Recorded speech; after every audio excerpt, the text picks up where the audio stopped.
Hello नमस्कार वंदनकम सत श्री अकाल। आप सभी का स्वागत है आपके अपने ही channel magnet brains IIT JEE and NEET में। मेरा नाम है सत्यम शर्मा और हम पढ़ रहे हैं मोशन इन वन डायमेंशन, जिसका आज जो लेक्चर है उसमें हम पढ़ने वाले हैं ग्राफ्स का पार्ट 2। ग्राफ्स इन काइनेमेटिक्स का पार्ट 1 आपने लास्ट लेक्चर में देखा, बहुत इजी सा टॉपिक था। बेसिक चीजों की हमने बात करी।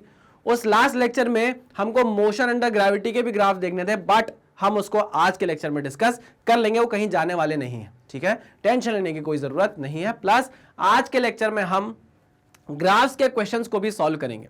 किसके? ग्राफ्स के क्वेश्चंस को भी सॉल्व करेंगे। साथ ही साथ जो AX VX वाले ग्राफ हैं उसके भी हम क्वेश्चन से ग्राफ को, जो भी उनके कंसेप्ट है ग्राफ्स के, वो क्वेश्चन से ही समझ लेंगे।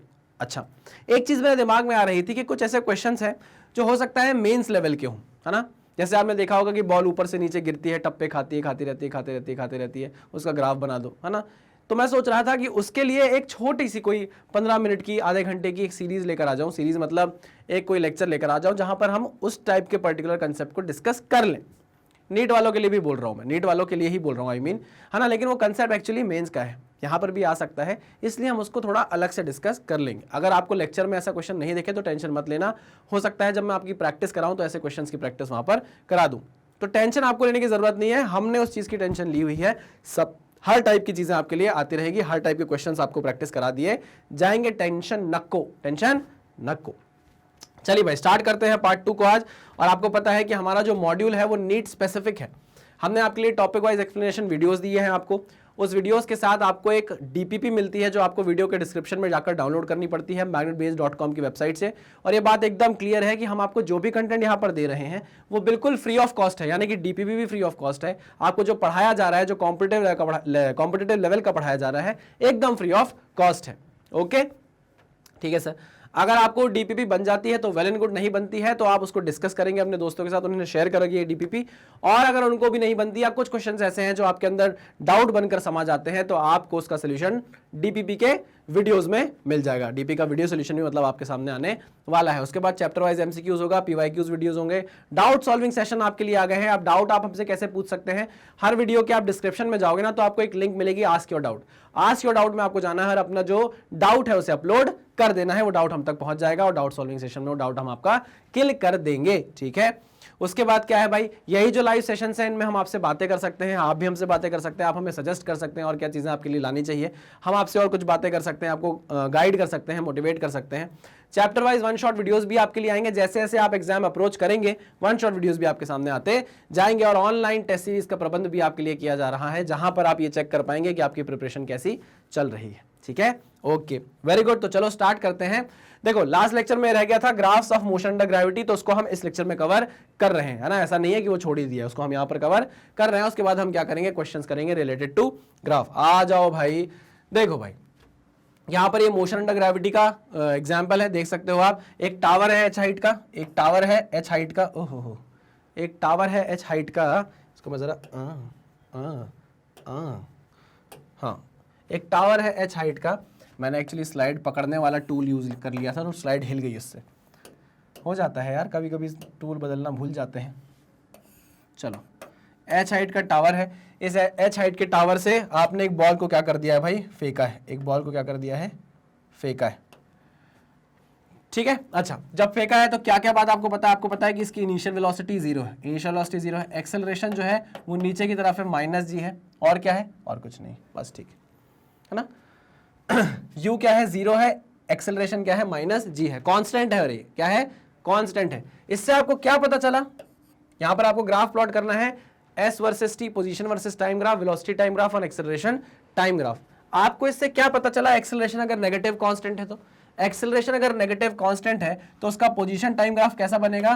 पैराबोला बनेगा। कैसा बनेगा? पैराबोला बनेगा। ये बात आपके दिमाग में क्लियर है। लेकिन कैसा पैराबोला बनेगा? क्योंकि ये नेगेटिव कांस्टेंट है तो इसका पैराबोला का मुंह नीचे की तरफ होगा। इसके पैराबोला का मुंह किसकी तरफ होगा? नीचे की तरफ होगा। ठीक है, अच्छा, इसको अगर आपको याद करना हो तो याद करने का अच्छा तरीका आपको बता देता हूं। जब भी नेगेटिव होगा एक्सेलरेशन, नेगेटिव होना बुरी बात होती है, नेगेटिव होना बुरी बात होती है, तो बुरा करके इंसान दुखी होता है, बुरा करके इंसान दुखी होता है, तो ऐसे डाउनवर्ड पैराबोला बनेगा। और पॉजिटिव होना लाइफ में क्या होती है? अच्छी बात होती है। क्या होती है? अच्छी बात होती है। तो अच्छी चीज करके आदमी खुश होता है। तो पॉजिटिव एक्सेलरेशन कांस्टेंट जब होगा तो पोजीशन टाइम ग्राफ में पैराबोला अपवर्ड वाला बनेगा, और अगर एक्सेलरेशन नेगेटिव कांस्टेंट होगा तो पोजीशन टाइम ग्राफ में पैराबोला नीचे मुंह वाला बनेगा। ठीक है, ओके, चलिए वेरी गुड, ये बात क्लियर है। साथ ही साथ इनिशियल वेलोसिटी क्या है, 0 है, तो वो पैराबोला इस तरीके से स्टार्ट होना चाहिए कि t इज इक्वल टू 0 पे, t इज इक्वल टू 0 पे इस तरीके से पैराबोला स्टार्ट होना चाहिए, बनना चाहिए कि t इज इक्वल टू 0 पे अगर आप स्लोप निकालो, क्या निकालो, ds बाई dt निकालो, स्लोप यही होती है ना, ds बाई dt निकालो, तो वो क्या आनी चाहिए, 0 आनी चाहिए। इसका मतलब इनिशियल वेलोसिटी क्या आ जाएगी, 0 आ जाएगी। ये सारी कंडीशन आपके दिमाग में आनी चाहिए पोजीशन टाइम ग्राफ बनाने से पहले। एक तो पैराबोला नीचे मुंह वाला इस तरीके से स्टार्ट होना चाहिए कि उसकी अगर t इज इक्वल टू 0 पे मैं स्लोप बनाऊं तो वो स्लोप 0 है। ठीक है, तो मैंने कहा चलो t इज इक्वल टू 0 पे मैं पोजीशन टाइम ग्राफ बना रहा हूं, s वर्सेस t ग्राफ हम देख रहे हैं।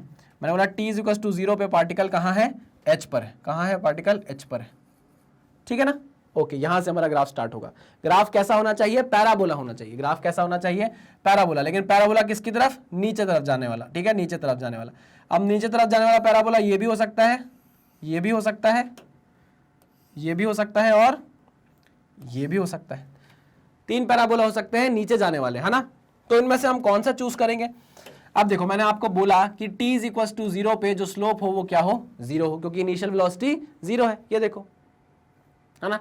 तो मैं बोला t इज इक्वल टू 0 पे जब मैं यहाँ स्लोप डाल रहा हूं तो इसका स्लोप 0 थोड़ी ना आ रहा है, 0 आ रहा है क्या, इस वाले कर्व का स्लोप 0 आ रहा है क्या, नहीं। तो ये वाला पैराबोला नहीं हो सकता, ये वाला पैराबोला नहीं हो सकता, ये वाला पैराबोला नहीं हो सकता। ठीक है, वेरी गुड। अच्छा, अब ये वाला ग्राफ देखो, नीचे वाला ग्राफ देखो, इसकी अगर मैं स्लोप निकालूं तो ये इसकी स्लोप हो जाएगी, है ना। इसकी स्लोप कैसी आ रही है, नेगेटिव आ रही है, मतलब इनिशियल वेलोसिटी नेगेटिव डायरेक्शन में है। अरे वैल्यू है मतलब उसकी कुछ, है ना, लेकिन यहाँ तो इनिशियल वेलोसिटी की वैल्यू क्या है, 0 है, तो ये वाला ग्राफ भी नहीं हो सकता, ये वाला ग्राफ भी नहीं हो सकता। इसका मतलब क्या है, सिर्फ और सिर्फ एक ही ग्राफ बचता है, और वो कौन सा ग्राफ है, ये वाला। कौन सा ग्राफ है, ये वाला।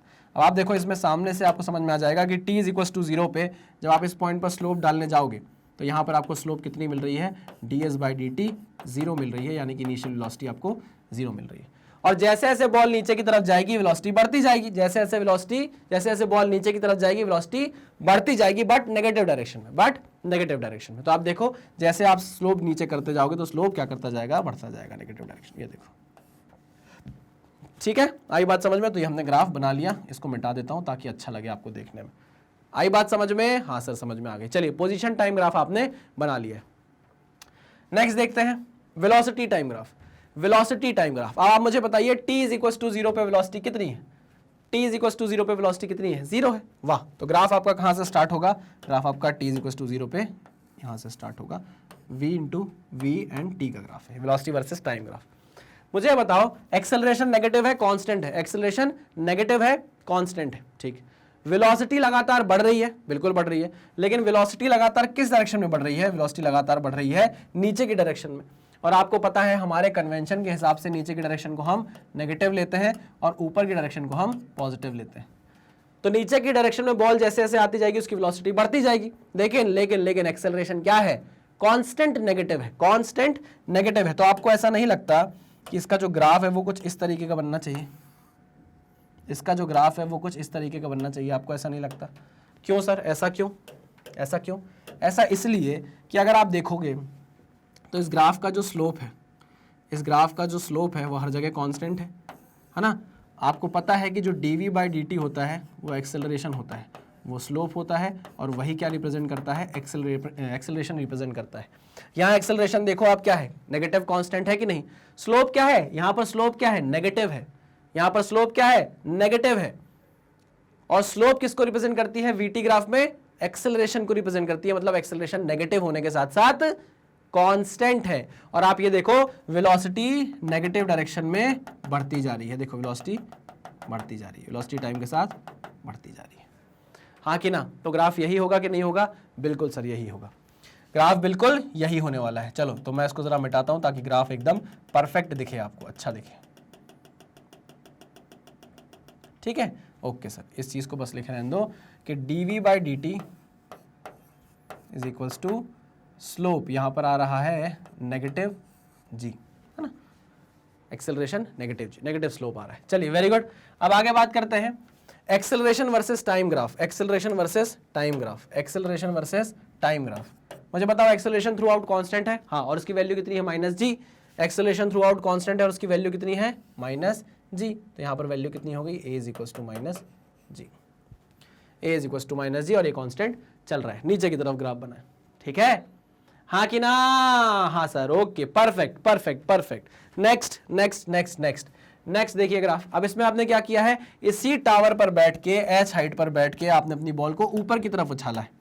अब आप गए, आप h हाइट पर बैठे, स्मॉल h हाइट पर, आपने अपनी बॉल को ऊपर उछाल दिया, तो आपकी बॉल ऐसे ऊपर गई और नीचे आ गई, हाँ कि ना। तो मतलब इसके पास इनिशियल वेलोसिटी है, इसके पास इनिशियल वेलोसिटी है, बिल्कुल है, जीरो नहीं है, इनिशियल वेलोसिटी है, इनिशियल वेलोसिटी जीरो नहीं है, लेकिन एक्सेलरेशन अभी भी कहाँ है, -g है, नीचे की तरफ है। पक्की बात है, बिल्कुल पक्की बात है। अच्छा आओ अब बात करते हैं वापस पोजीशन टाइम ग्राफ की। t इज इक्वल्स टू 0 पे, t इज इक्वल्स टू 0 पे आपकी बॉल कहाँ है, t इज इक्वल्स टू 0 पे आपकी बॉल h हाइट पर है, ठीक है। तो t इज इक्वल्स टू 0 पे आपकी बॉल h हाइट पर है, किस पर है, h हाइट पर है, ओके। आपको पता है कि एक्सेलरेशन नेगेटिव डायरेक्शन में है, कांस्टेंट है, तो जो पैराबोला बनेगा वो नीचे की तरफ मुंह वाला बनना चाहिए, पैराबोला जो बनेगा वो नीचे की तरफ मुंह वाला बनना चाहिए, है ना। लेकिन अब यहां पर चेंज हो गई है थोड़ी सी कंडीशन, क्या चेंज हो गई है, इस वाले केस में देखिए इनिशियल वेलोसिटी 0 थी, इस वाले केस में क्या हो गया है, इनिशियल वेलोसिटी की वैल्यू 0 नहीं है। मतलब इस तरीके से पैराबोला आपको स्टार्ट करना पड़ेगा कि इनिशियल वेलोसिटी की वैल्यू हो, और कैसी हो, पॉजिटिव हो। देखो किस डायरेक्शन में है भाई, इनिशियल वेलोसिटी ऊपर की डायरेक्शन में है, ऊपर की डायरेक्शन में है, तो हम बोलेंगे u is greater than 0, u is greater than 0। तो आपको एक तो पैराबोला चाहिए डाउनवर्ड डायरेक्शन में, t इज इक्वल टू 0 से वो इस तरीके से स्टार्ट होना चाहिए कि जब मैं उस पैराबोला पर t इज इक्वल टू 0 पे स्लोप डालूं तो वो स्लोप पॉजिटिव आए। क्या आए, स्लोप पॉजिटिव आए। आई बात समझ में, हाँ सर। क्यों पॉजिटिव आए, क्योंकि इनिशियल वेलोसिटी क्या है, पॉजिटिव है। बहुत बढ़िया। तो पैराबोला देखिए एक ऐसा भी स्टार्ट हो सकता है डाउनवर्ड, एक ऐसा भी स्टार्ट हो सकता है, एक ऐसा भी स्टार्ट हो सकता है, और एक ऐसा भी स्टार्ट हो सकता है। ये दोनों हम एलिमिनेट इसलिए कर देंगे क्योंकि इस वाले पैराबोला में slope t is equal to 0 पे 0 हो जाएगी, और नीचे वाले पैराबोला में t इज इक्वल टू 0 पे स्लोप क्या हो जाएगी, क्या हो जाएगी, अरे भैया पॉजिटिव थोड़ी नहीं होगी। अरे देखो इस तरीके से स्टार्ट हो सकता है और इस तरीके से स्टार्ट हो सकता है, हाँ कि ना। ये देखो दो पैराबोला देखो आप, आई होप आपको समझ में आएगा। आओ, हाँ तो मैं ये बोल रहा हूं कि यहां पर हमने एक पैराबोला इस तरीके, अरे अरे अरे अरे सब मिट गया, सब मिट गया, सब मिट गया। एक पैराबोला हमने इस तरीके से स्टार्ट किया था, इसमें t इज इक्वल टू 0 पे जब आप स्लोप डालोगे तो क्या हो जाएगी, ये क्या हो जाएगी, स्लोप 0 हो जाएगी। मतलब इनिशियल वेलोसिटी 0, वो हो नहीं सकता। तो फिर क्या होगा, नहीं ये हो नहीं सकता कि तेरी याद ना आए, तुझे भूलने से पहले मेरी जान चली जाए। ये क्या हुआ, ये क्या हुआ, समझे क्या आप कुछ। देखो ग्राफ देखो, मोशन देखो, ग्राफ देखो, मोशन देखो। t इज इक्वल टू 0 पे आपकी जो बॉल है वो h हाइट पर बैठी हुई है, हाँ सर, और उसके पास पॉजिटिव डायरेक्शन में वेलोसिटी है, उसके पास पॉजिटिव डायरेक्शन में वेलोसिटी है। मतलब अगर आप स्लोप डालेंगे यहाँ से तो आपको पॉजिटिव डायरेक्शन में वेलोसिटी मिल जाएगी, ds/dt आप निकालोगे तो वो क्या आ जाएगा, ग्रेटर देन 0 आ जाएगा। बहुत बढ़िया, पॉजिटिव आ जाएगा, ठीक। आपको पता है कि जब आपकी बॉल मैक्सिमम हाइट तक पहुँचेगी, आपको पता है कि आपकी बॉल जब मैक्सिमम हाइट तक पहुँचेगी तो यहाँ पर उसकी वेलोसिटी 0 हो जाने वाली है, हाँ कि ना, ओके। और इस मैक्सिमम हाइट को मैं कैपिटल H बोल देता हूं। मतलब यहां से आपकी बॉल ऊपर और कितनी उठी, और कितनी ऊपर उठी, कैपिटल H हाइट तक, कैपिटल H हाइट तक, हाँ कि ना, okay okay okay sir, okay. और यहां पर आकर वेलोसिटी क्या हो गई है, 0 हो गई है। देखो ds/dt यानी कि ये हो गई 0, तो यहां पर वेलोसिटी हो गई है 0। क्लियर है कि नहीं है, हाँ सर बिल्कुल क्लियर है। उसके बाद बॉल वापस नीचे आएगी और अपनी मीन पोजीशन पर पहुंच जाएगी। तो देखो वापस ग्राफ नीचे गया, और ये देखो मीन पोजीशन पर फिर से बॉल आएगी एक बार, ये देखिए, हाँ कि ना, और उसके बाद नीचे की तरफ चली जाएगी, खत्म बात। अरे हाँ कि ना, हाँ सर समझ गया। पोजीशन टाइम ग्राफ समझ में आ गया, आ गया। चलो अब वेलोसिटी एंड टाइम ग्राफ तुम लोग बताओ, सोचो वेलोसिटी टाइम ग्राफ कैसे बनेगा। Velocity t is equal to 0 पे क्या है, पॉजिटिव है। Velocity t is equal to 0 पे क्या है, पॉजिटिव है। t इज इक्वल टू 0, ये है ये है वेलोसिटी और ये है time graph. t is equal to 0 पे वेलोसिटी की वैल्यू है u, मान लीजिए हमने कितनी मान ली वैल्यू u, ठीक है ना, ओके। लगातार वेलोसिटी कम होती जा रही है, वेलोसिटी लगातार कम होती जा रही है क्योंकि एक्सेलरेशन की डायरेक्शन माइनस में है, नीचे की तरफ है। वेलोसिटी धीरे धीरे करके जीरो हो रही है। अच्छा, और एक्सेलरेशन कांस्टेंट चल रहा है। हम जानते हैं कि जो dv बाई dt होता है वो क्या बताता है, एक्सेलरेशन बताता है ना, और इसकी वैल्यू यहाँ पर -g है, मतलब इसका जो स्लोप है वो नेगेटिव होना चाहिए, नेगेटिव स्लोप होना चाहिए, और वो क्या होना चाहिए, कांस्टेंट होना चाहिए। ऐसी लाइन हमको बनाना है जिसका स्लोप क्या हो, कांस्टेंट हो बट नेगेटिव हो, कांस्टेंट हो बट नेगेटिव हो। तो हम बोल सकते हैं कि क्या वो लाइन ऐसी होगी, क्या वो लाइन ऐसी होगी? हाँ सर, बिल्कुल सही कहा आपने। आप यहाँ पर कहीं भी स्लोप डालकर देख लो, हर जगह स्लोप आपको नेगेटिव ही मिलने वाली है, हर जगह आपको स्लोप क्या मिलने वाली है, नेगेटिव ही मिलने वाली है, नेगेटिव और कांस्टेंट, नेगेटिव और कांस्टेंट। तो एक्सेलरेशन यहाँ पर -g है। चलो ये बात आपको समझ में आई। दूसरी बात, आप देख रहे हो यहाँ पर वेलोसिटी जीरो हुई है, यहाँ पर वेलोसिटी क्या हुई है, जीरो हुई है। इसका क्या मतलब है, वेलोसिटी जीरो यहाँ हुई है कितने टाइम बाद, मैं बोलता हूँ भाई t1 टाइम बाद, t1 मतलब टाइम ऑफ असेंट है ना, t1 टाइम बाद वेलोसिटी क्या हो गई है, जीरो हो गई है। तो मैं बोल रहा हूँ यहाँ से यहाँ तक का टाइम कितना है, t1 टाइम है, t1 टाइम में आपकी वेलोसिटी क्या हुई, जीरो हुई। अच्छा, ऊपर से नीचे जब बॉल आएगी अपनी मेन पोजीशन पर तो उसको लगेगा टाइम t2, लेकिन हम जानते हैं कि time of ascent time of descent के बराबर होता है जब हम एयर रेजिस्टेंस को इंक्लूड नहीं करते, है ना। तो इतने ही t1 टाइम बाद, यानी कि 2t1 टाइम बाद, 2t1 टाइम बाद अगर वेलोसिटी देखिए पहले क्या थी, u थी, समझना मेरी बात। जब आपने यहां से फेंका था तो आपकी वेलोसिटी बॉल की u थी, और जब घूम कर इसी मीन पोजीशन पर आपकी बॉल आएगी तो इसकी वेलोसिटी क्या होनी चाहिए, कब मैग्नीट्यूड सेम होना चाहिए, डायरेक्शन अपोजिट हो जानी चाहिए, है ना। तो अगर u थी तो 2t1 पर कितनी हो जाएगी भैया आपकी वेलोसिटी, कितनी हो जाएगी, -u हो जाएगी। मानते हो कि नहीं मानते, कितनी हो जाएगी, -u हो जाएगी। अरे भाई देखो ना यार, यहाँ से आपने बॉल फेंकी, बॉल ऊपर गई नीचे आ गई, तो जितनी वेलोसिटी यहाँ पर थी उतनी ही वेलोसिटी यहाँ पर होगी, बट डायरेक्शन अपोजिट हो जाएगी।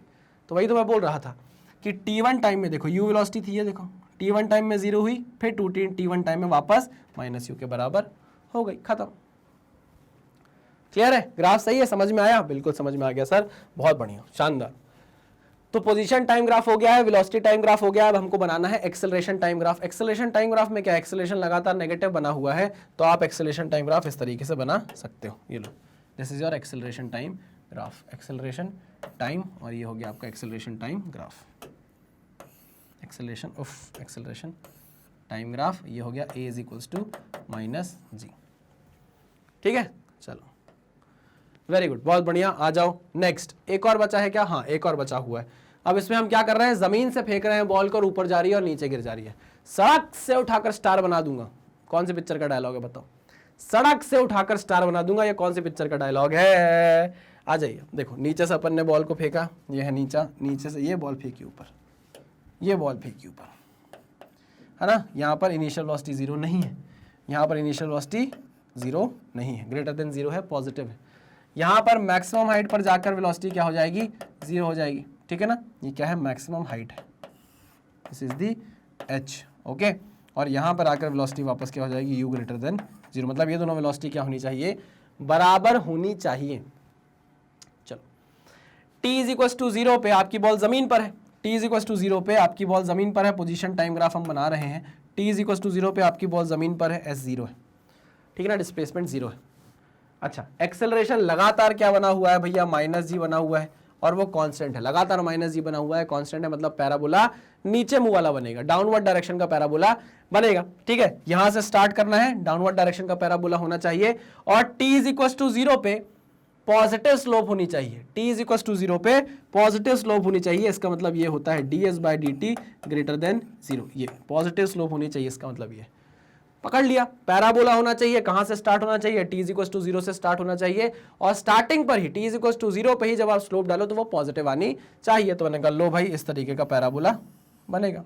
नहीं देखो, क्या t इज इक्वल टू 0 पे आपने स्लोप डाली तो पॉजिटिव आ गई, बिल्कुल आ गई, स्लोप क्या आ गई भाई, पॉजिटिव आ गई। अच्छा, अब आप देखो धीरे धीरे स्लोप कम हो रहा है ना, और जैसे ही आपकी हाइट मैक्सिमम हो जा रही है, जैसे ही आपकी हाइट मैक्सिमम हो जा रही है, जैसे ही हाइट आपकी मैक्सिमम हो जा रही है, ds/dt यानी कि स्लोप ऑफ st कर्व यानी कि वेलोसिटी क्या हो जा रही है, जीरो हो जा रही है। तो देखो h हाइट पे जाकर वेलोसिटी क्या हो गई, जीरो हो गई, और फिर यहाँ से डायरेक्शन चेंज होगी, यहाँ से बॉल आपकी नीचे की तरफ आने लग जाएगी, यहाँ पर बॉल आपकी ऊपर की तरफ जा रही थी, नीचे की तरफ आने लग जाएगी, वेलोसिटी बढ़ने लग जाएगी। तो अब आप देखो नीचे की तरफ वेलोसिटी बढ़ने लग जाएगी, खत्म।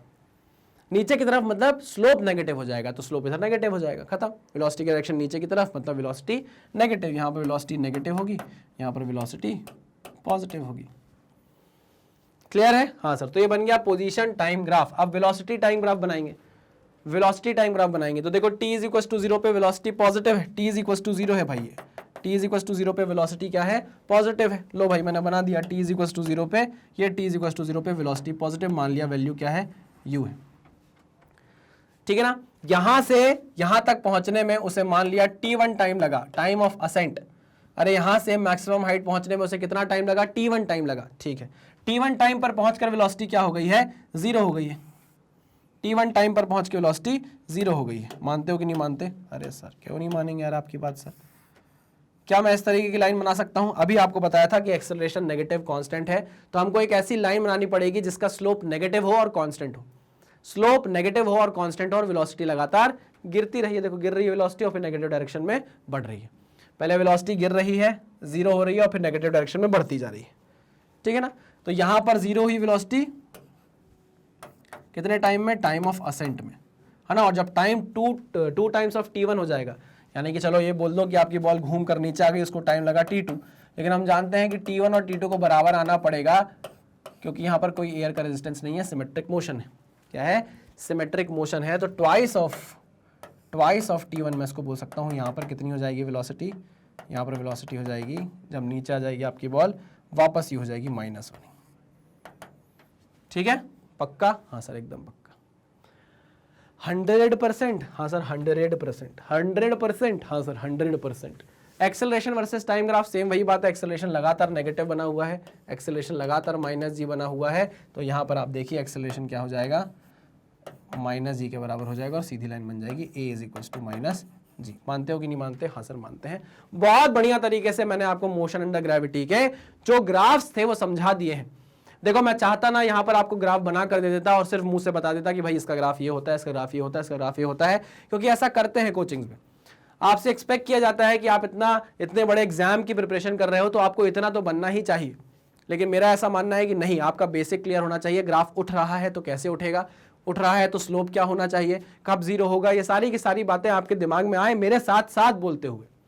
जैसे जैसे मैं आपको बोल रहा हूं आपके दिमाग में भी बात आनी चाहिए उस ओर कैमरे के पीछे। मैं कुछ बोलने वाला हूं, आपके दिमाग या आपके मन में भी वही बात चलनी चाहिए। अच्छा हाँ सर मैं भी यही सोच रहा था, हाँ सर मैं भी यही सोच रहा था कि स्लोप यहां पर सर कैसे लेंगे, सर कैसा पैराबोला होना चाहिए, मुंह ऊपर होना चाहिए कि मुंह नीचे होना चाहिए। सर मुंह नीचे होता है तो यहाँ पर एक दो केस और बन सकते हैं, तो हम वो कैसे पकड़ेंगे, स्लोप से पकड़ेंगे। याद रखना स्लोप बहुत इंपॉर्टेंट चीज है ग्राफ्स में, बहुत इंपॉर्टेंट चीज है ग्राफ्स में स्लोप। स्लोप से आप बहुत सारे क्वेश्चन ऐसे ही उड़ा दोगे, है ना। अभी हम क्वेश्चन करेंगे तो मैं आपको बताऊंगा। तो चलिए आपको यहां तक की बातें समझ में आई हैं आई होप। तो आगे बढ़ते हैं और स्टार्ट करते हैं भाई अपने क्वेश्चन से। अब देखो क्वेश्चन आते जाएंगे और जो जो हमको कंसेप्ट लगेंगे यहाँ बात करने लायक, हम वो कंसेप्ट की बात यहाँ पर कर लेंगे। तो चलिए find velocity of A and B, find velocity of A and B. यहाँ पर मैं आपको नाम दे देता हूँ, ये ए है, ये बी है, ये है डिस्प्लेसमेंट, ये है टाइम। अच्छा कई लोग इसको एक्स भी लिख लेते हैं, है ना, तो डरना नहीं, एक्स भी लिख लेते हैं तो डरना नहीं। ये एंगल है 60 डिग्री का, बहुत बेसिक सा क्वेश्चन है, सिंगेज में भी है, मेरे ख्याल से एचसी वर्मा में भी है, और आपको बहुत जगह देखने को ये क्वेश्चन मिल जाएगा। 60 डिग्री का एंगल, 30 डिग्री का एंगल, वो पूछ रहा है find velocity of A and B. कैसे निकालेंगे, बहुत ईजी सी चीज़ है। वेलोसिटी निकलती है कैसे, ds/dt से। स्लोप कांस्टेंट है लगातार, मुझे दिख रहा है कि स्लोप आप किसी भी लाइन का निकालोगे, एक पर्टिकुलर लाइन के लिए स्लोप क्या है, कांस्टेंट है, देखो ना, है ना। OA के लिए स्लोप कांस्टेंट चल रहा है, OB के लिए स्लोप कांस्टेंट चल रहा है। तो चलिए हम निकालते हैं वेलोसिटी ds/dt। अभी हम किसके लिए कर रहे हैं सारा काम, हम A के लिए कर रहे हैं सारा काम, ठीक है।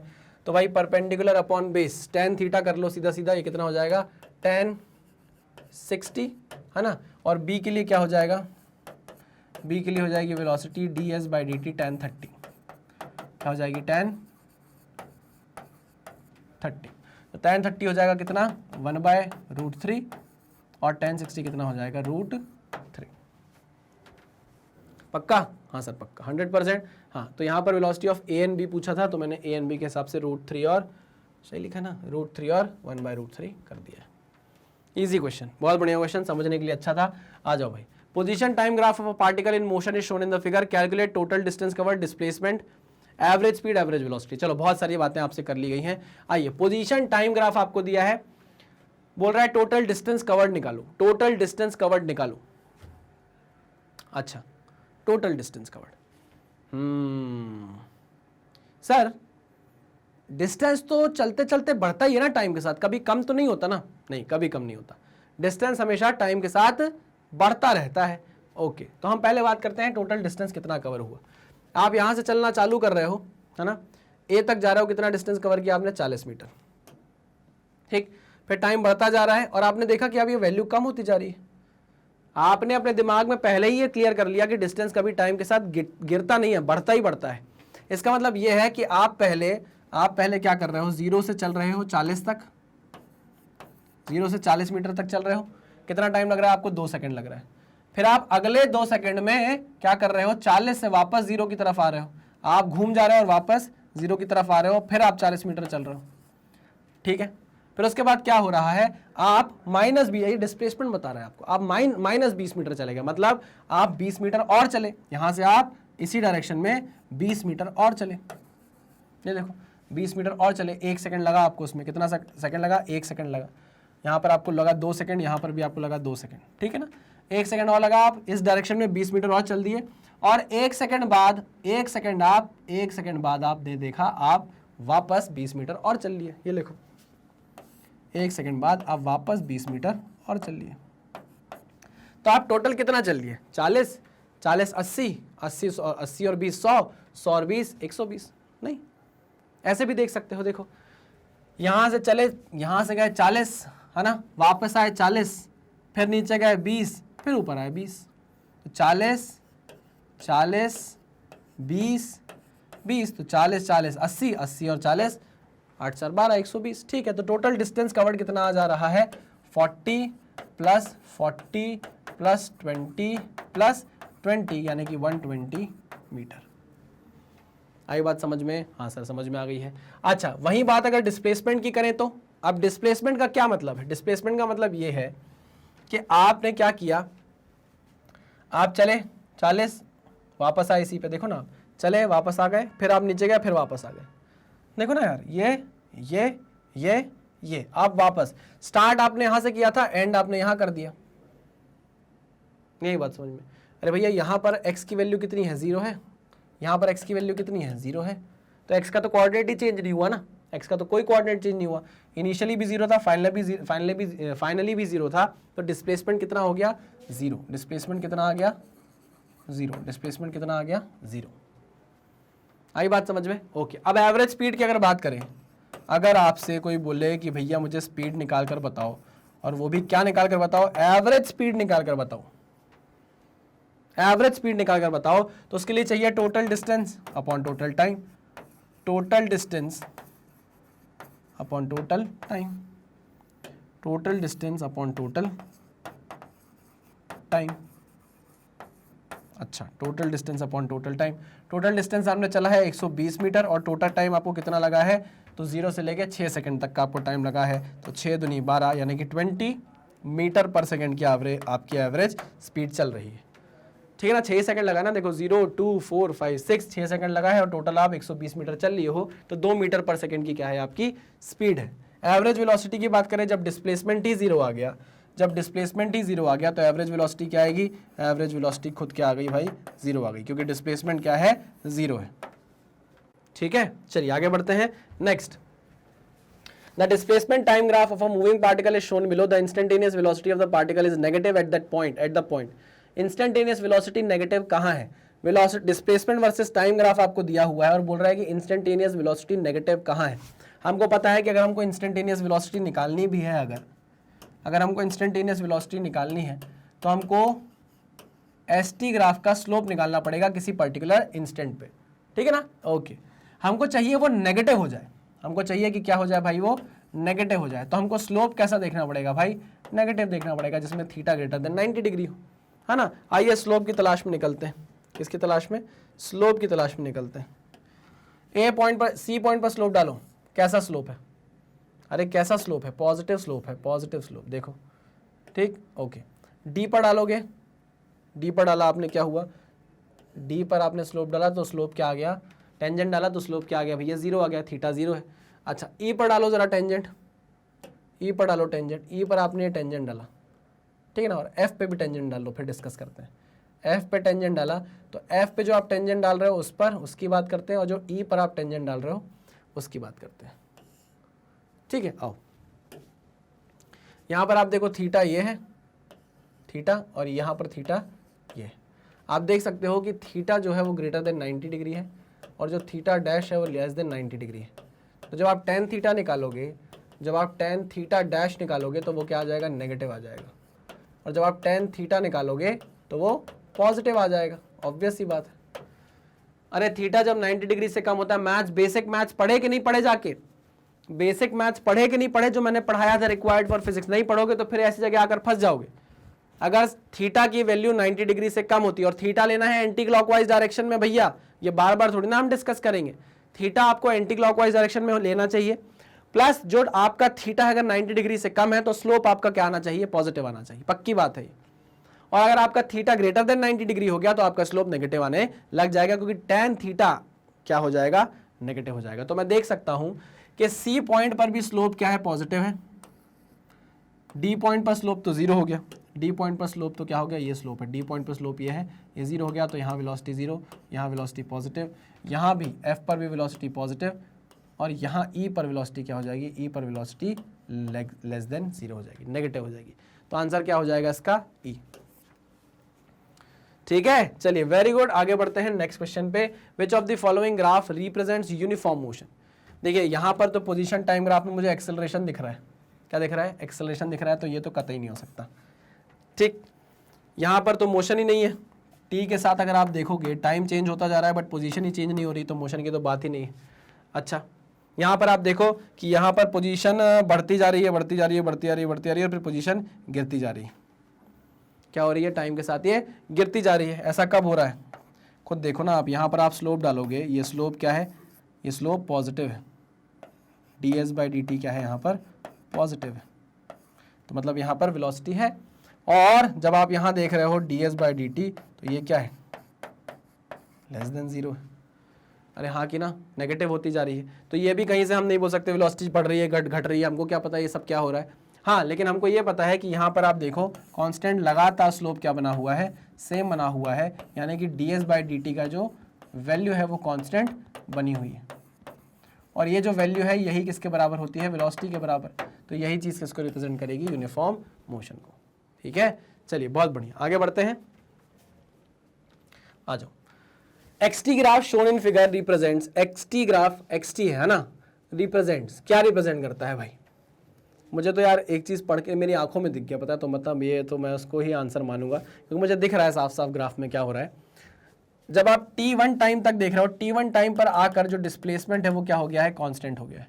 t1 टाइम पर आके डिस्प्लेसमेंट क्या हो गया है, कांस्टेंट हो गया है, मतलब आपका टाइम बदल रहा है लेकिन पोजीशन नहीं बदल रही है, पोजीशन नहीं बदल रही है पार्टिकल की। अच्छा मतलब पार्टिकल रेस्ट पर आ गया है क्या, हाँ सर, ओके। उसके पहले आप देखोगे तो आपको स्लोप दिखाई दे रही है, और स्लोप कांस्टेंट है, मतलब कांस्टेंट वेलोसिटी से आपका पार्टिकल चल रहा है। तो डी पॉइंट देखो, the body travels with constant speed up to time t1 and then stop, साफ साफ दिख रहा है यार मुझे।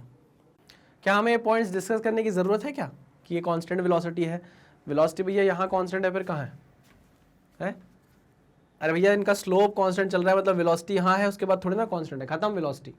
ठीक है, उसके बाद देखो ना यहाँ पर अगर आप स्लोप डालोगे तो स्लोप तो 0 आ जाएगा, वेलोसिटी 0 हो जाएगी, तो कांस्टेंट नहीं चल रही है ना। तो ये पहला ऑप्शन तो नहीं हो सकता, velocity of the body is continuously changing, continuously भी नहीं चेंज हो रही है भैया। इंस्टेंटेनियस वेलोसिटी, क्या इंस्टेंटेनियस वेलोसिटी, क्या कुछ भी, मतलब है ना, साफ साफ ये पॉइंट सही दिया हुआ है, तो हम इसको टिक मारेंगे और आगे बढ़ेंगे। नेक्स्ट क्वेश्चन क्या दिया हुआ है, the displacement of a particle as a function of time is shown in the figure shows that. देखो ऐसा हो सकता है कि इनमें से कुछ क्वेश्चन हमको प्रैक्टिस क्वेश्चंस में भी दिख जाए, तो टेंशन मत ले लेना कि सर दोबारा क्वेश्चन आ गया, अरे बन जाएगा तो उसको टिक कर देना, आंसर तो बनता है ना निकालते अब तो क्वेश्चन तो ये भरमार है हमारे पास, लेकिन हो सकता है एक आध क्वेश्चन का भी आपको मिल जाए कि यार पहले भी आपने करवाया था सर, तो कोई बात नहीं, फिर से सॉल्व कर लेंगे, डरते थोड़ी ना है क्वेश्चन से हम। क्वेश्चन क्या बोल रहा है, the displacement of a particle as a function of time is shown in the figure shows that. देखो PYQs अलग सीरीज है, PYQs में हम आपको PYQ करा देते हैं, प्रैक्टिस में मिक्स्ड होता है, बहुत सारे अलग अलग एग्जाम के PYQs भी उसमें होते हैं, और कुछ क्वेश्चन ऐसे होते हैं जो PYQs में नहीं होते, तो उसको मिलाकर एक प्रैक्टिस क्वेश्चन का सेशन भी हम आपके लिए बनाते हैं। तो क्वेश्चंस की आप चिंता मत करो, बहुत क्वेश्चंस की प्रैक्टिस आपकी हो जाएगी, चाहे वो ग्राफ की हो, चाहे वो इक्वेशन ऑफ मोशन की हो, चाहे मोशन अंडर ग्रेविटी की हो, किसी भी चीज की हो, बहुत अच्छे क्वेश्चंस आपको देखने को मिलेंगे और प्रैक्टिस करने को मिलेंगे, बिल्कुल भी टेंशन मत लेना। चलो, the displacement of a particle as a function of time is shown in the figure. The figure shows that particle starts with a certain velocity. क्या बोल रहा है, क्या इस ग्राफ में आपको ऐसा लग रहा है कि पार्टिकल एक सर्टेन वेलोसिटी से स्टार्ट करता है? कैसे पता करेंगे, वो पता करते हैं स्लोप डाल के। तो t = 0 पे मैंने स्लोप डाला तो मुझे स्लोप क्या मिल गया भाई? पॉजिटिव मिल गया। मुझे स्लोप क्या मिल गया? पॉजिटिव मिल गया। इसका मतलब ये है कि जो ds/dt है उसकी वैल्यू ग्रेटर देन 0 है, मतलब पॉजिटिव वैल्यू है। The particle starts with a certain velocity, certain velocity, okay, certain velocity है, मतलब u की वैल्यू ग्रेटर देन 0 है, okay, but the motion is retarded and finally the particle stops. But the motion is retarded, मतलब motion लगातार retard हो रहा है, velocity गिरती जा रही है। अच्छा, यहाँ वेलोसिटी निकाली हमने तो गिरती हुई मिली, ठीक है, वेलोसिटी की वैल्यू कम हो गई है। यहाँ निकाली तो और कम हो गई है, यहाँ निकाली तो वेलोसिटी 0 ही हो गई भाई। इधर निकाली तो वेलोसिटी क्या हो गई? 0 ही हो गई है। ये देखो, अरे इधर निकाली तो वेलोसिटी क्या हो गई है? 0 ही हो गई है। तो हम यहाँ बोलेंगे कि इधर ds/dt 0, यानी कि 0, यानी कि वेलोसिटी इज 0, है ना। और आप देखो लगातार थीटा क्या करता जा रहा है? θ1, और थीटा क्या करता जा रहा है? θ2 गिरता जा रहा है। थीटा इज डिक्रीजिंग, थीटा लगातार गिरता जा रहा है और फिर 0 हो जा रहा है।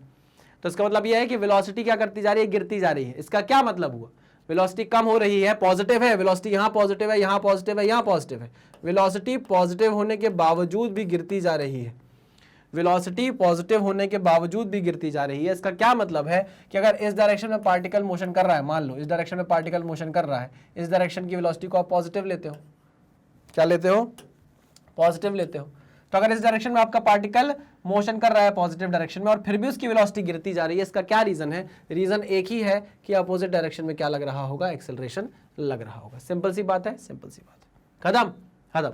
तो अपोजिट डायरेक्शन में एक्सेलरेशन लग रहा है तो इसका मतलब है रिटार्डेशन यहाँ हो रहा है। तो मुझे तो पहला ही ऑप्शन सही लगने लग गया। चलो इस पर टिक नहीं मारते हैं, बाकी ऑप्शन देख लेते हैं। मुझे तो पहला ही ऑप्शन सही लग रहा है। दूसरा, the velocity of the particle is constant through out. हो ही नहीं सकता, वेलोसिटी गिरती जा रही है, अभी बताया मैंने आपको। सेकंड तो नहीं हो सकता। Acceleration of the particle is constant through out, acceleration of the particle is constant throughout. अच्छा, इसकी बात भी आप कर सकते हो। देखो, acceleration of the particle constant है, ये तो मुझे भी लग रहा है, बिल्कुल लग रहा है। Acceleration of the particle is constant through out, तो मैं इस पॉइंट को कंसीडर कर सकता हूं, ठीक है। तो मैं यहाँ पर एक डॉट मार्कर छोड़ देता हूं। Next point, particle starts with constant velocity then motion is accelerated, तो है ही नहीं, मोशन एक्सेलरेटेड है ही नहीं। The acceleration of the particle is constant throughout. अच्छा, ठीक है, पैराबोला बन रहा है, नीचे की तरफ मुंह वाला बन रहा है, तो एक्सेलरेशन नेगेटिव कांस्टेंट तो होगा। बट मुझे ज्यादा सही आंसर पहला वाला लग रहा है, ज्यादा सही आंसर पहला वाला लग रहा है कि जिसमें पार्टिकल स्टार्ट करता है सर्टेन वेलोसिटी से, बिल्कुल कर रहा है, मोशन इज रिटार्डेड, बिल्कुल हो रहा है, फाइनली द पार्टिकल स्टॉप्स, ये बात भी एकदम सही है, ठीक है ना। अच्छा, एक बात ये भी सुन लो ना, the acceleration of the particle is constant through out भी बोल दिया, एक वर्ड उसने जोड़ दिया जिसको हमको सीरियसली लेना चाहिए, थ्रू आउट।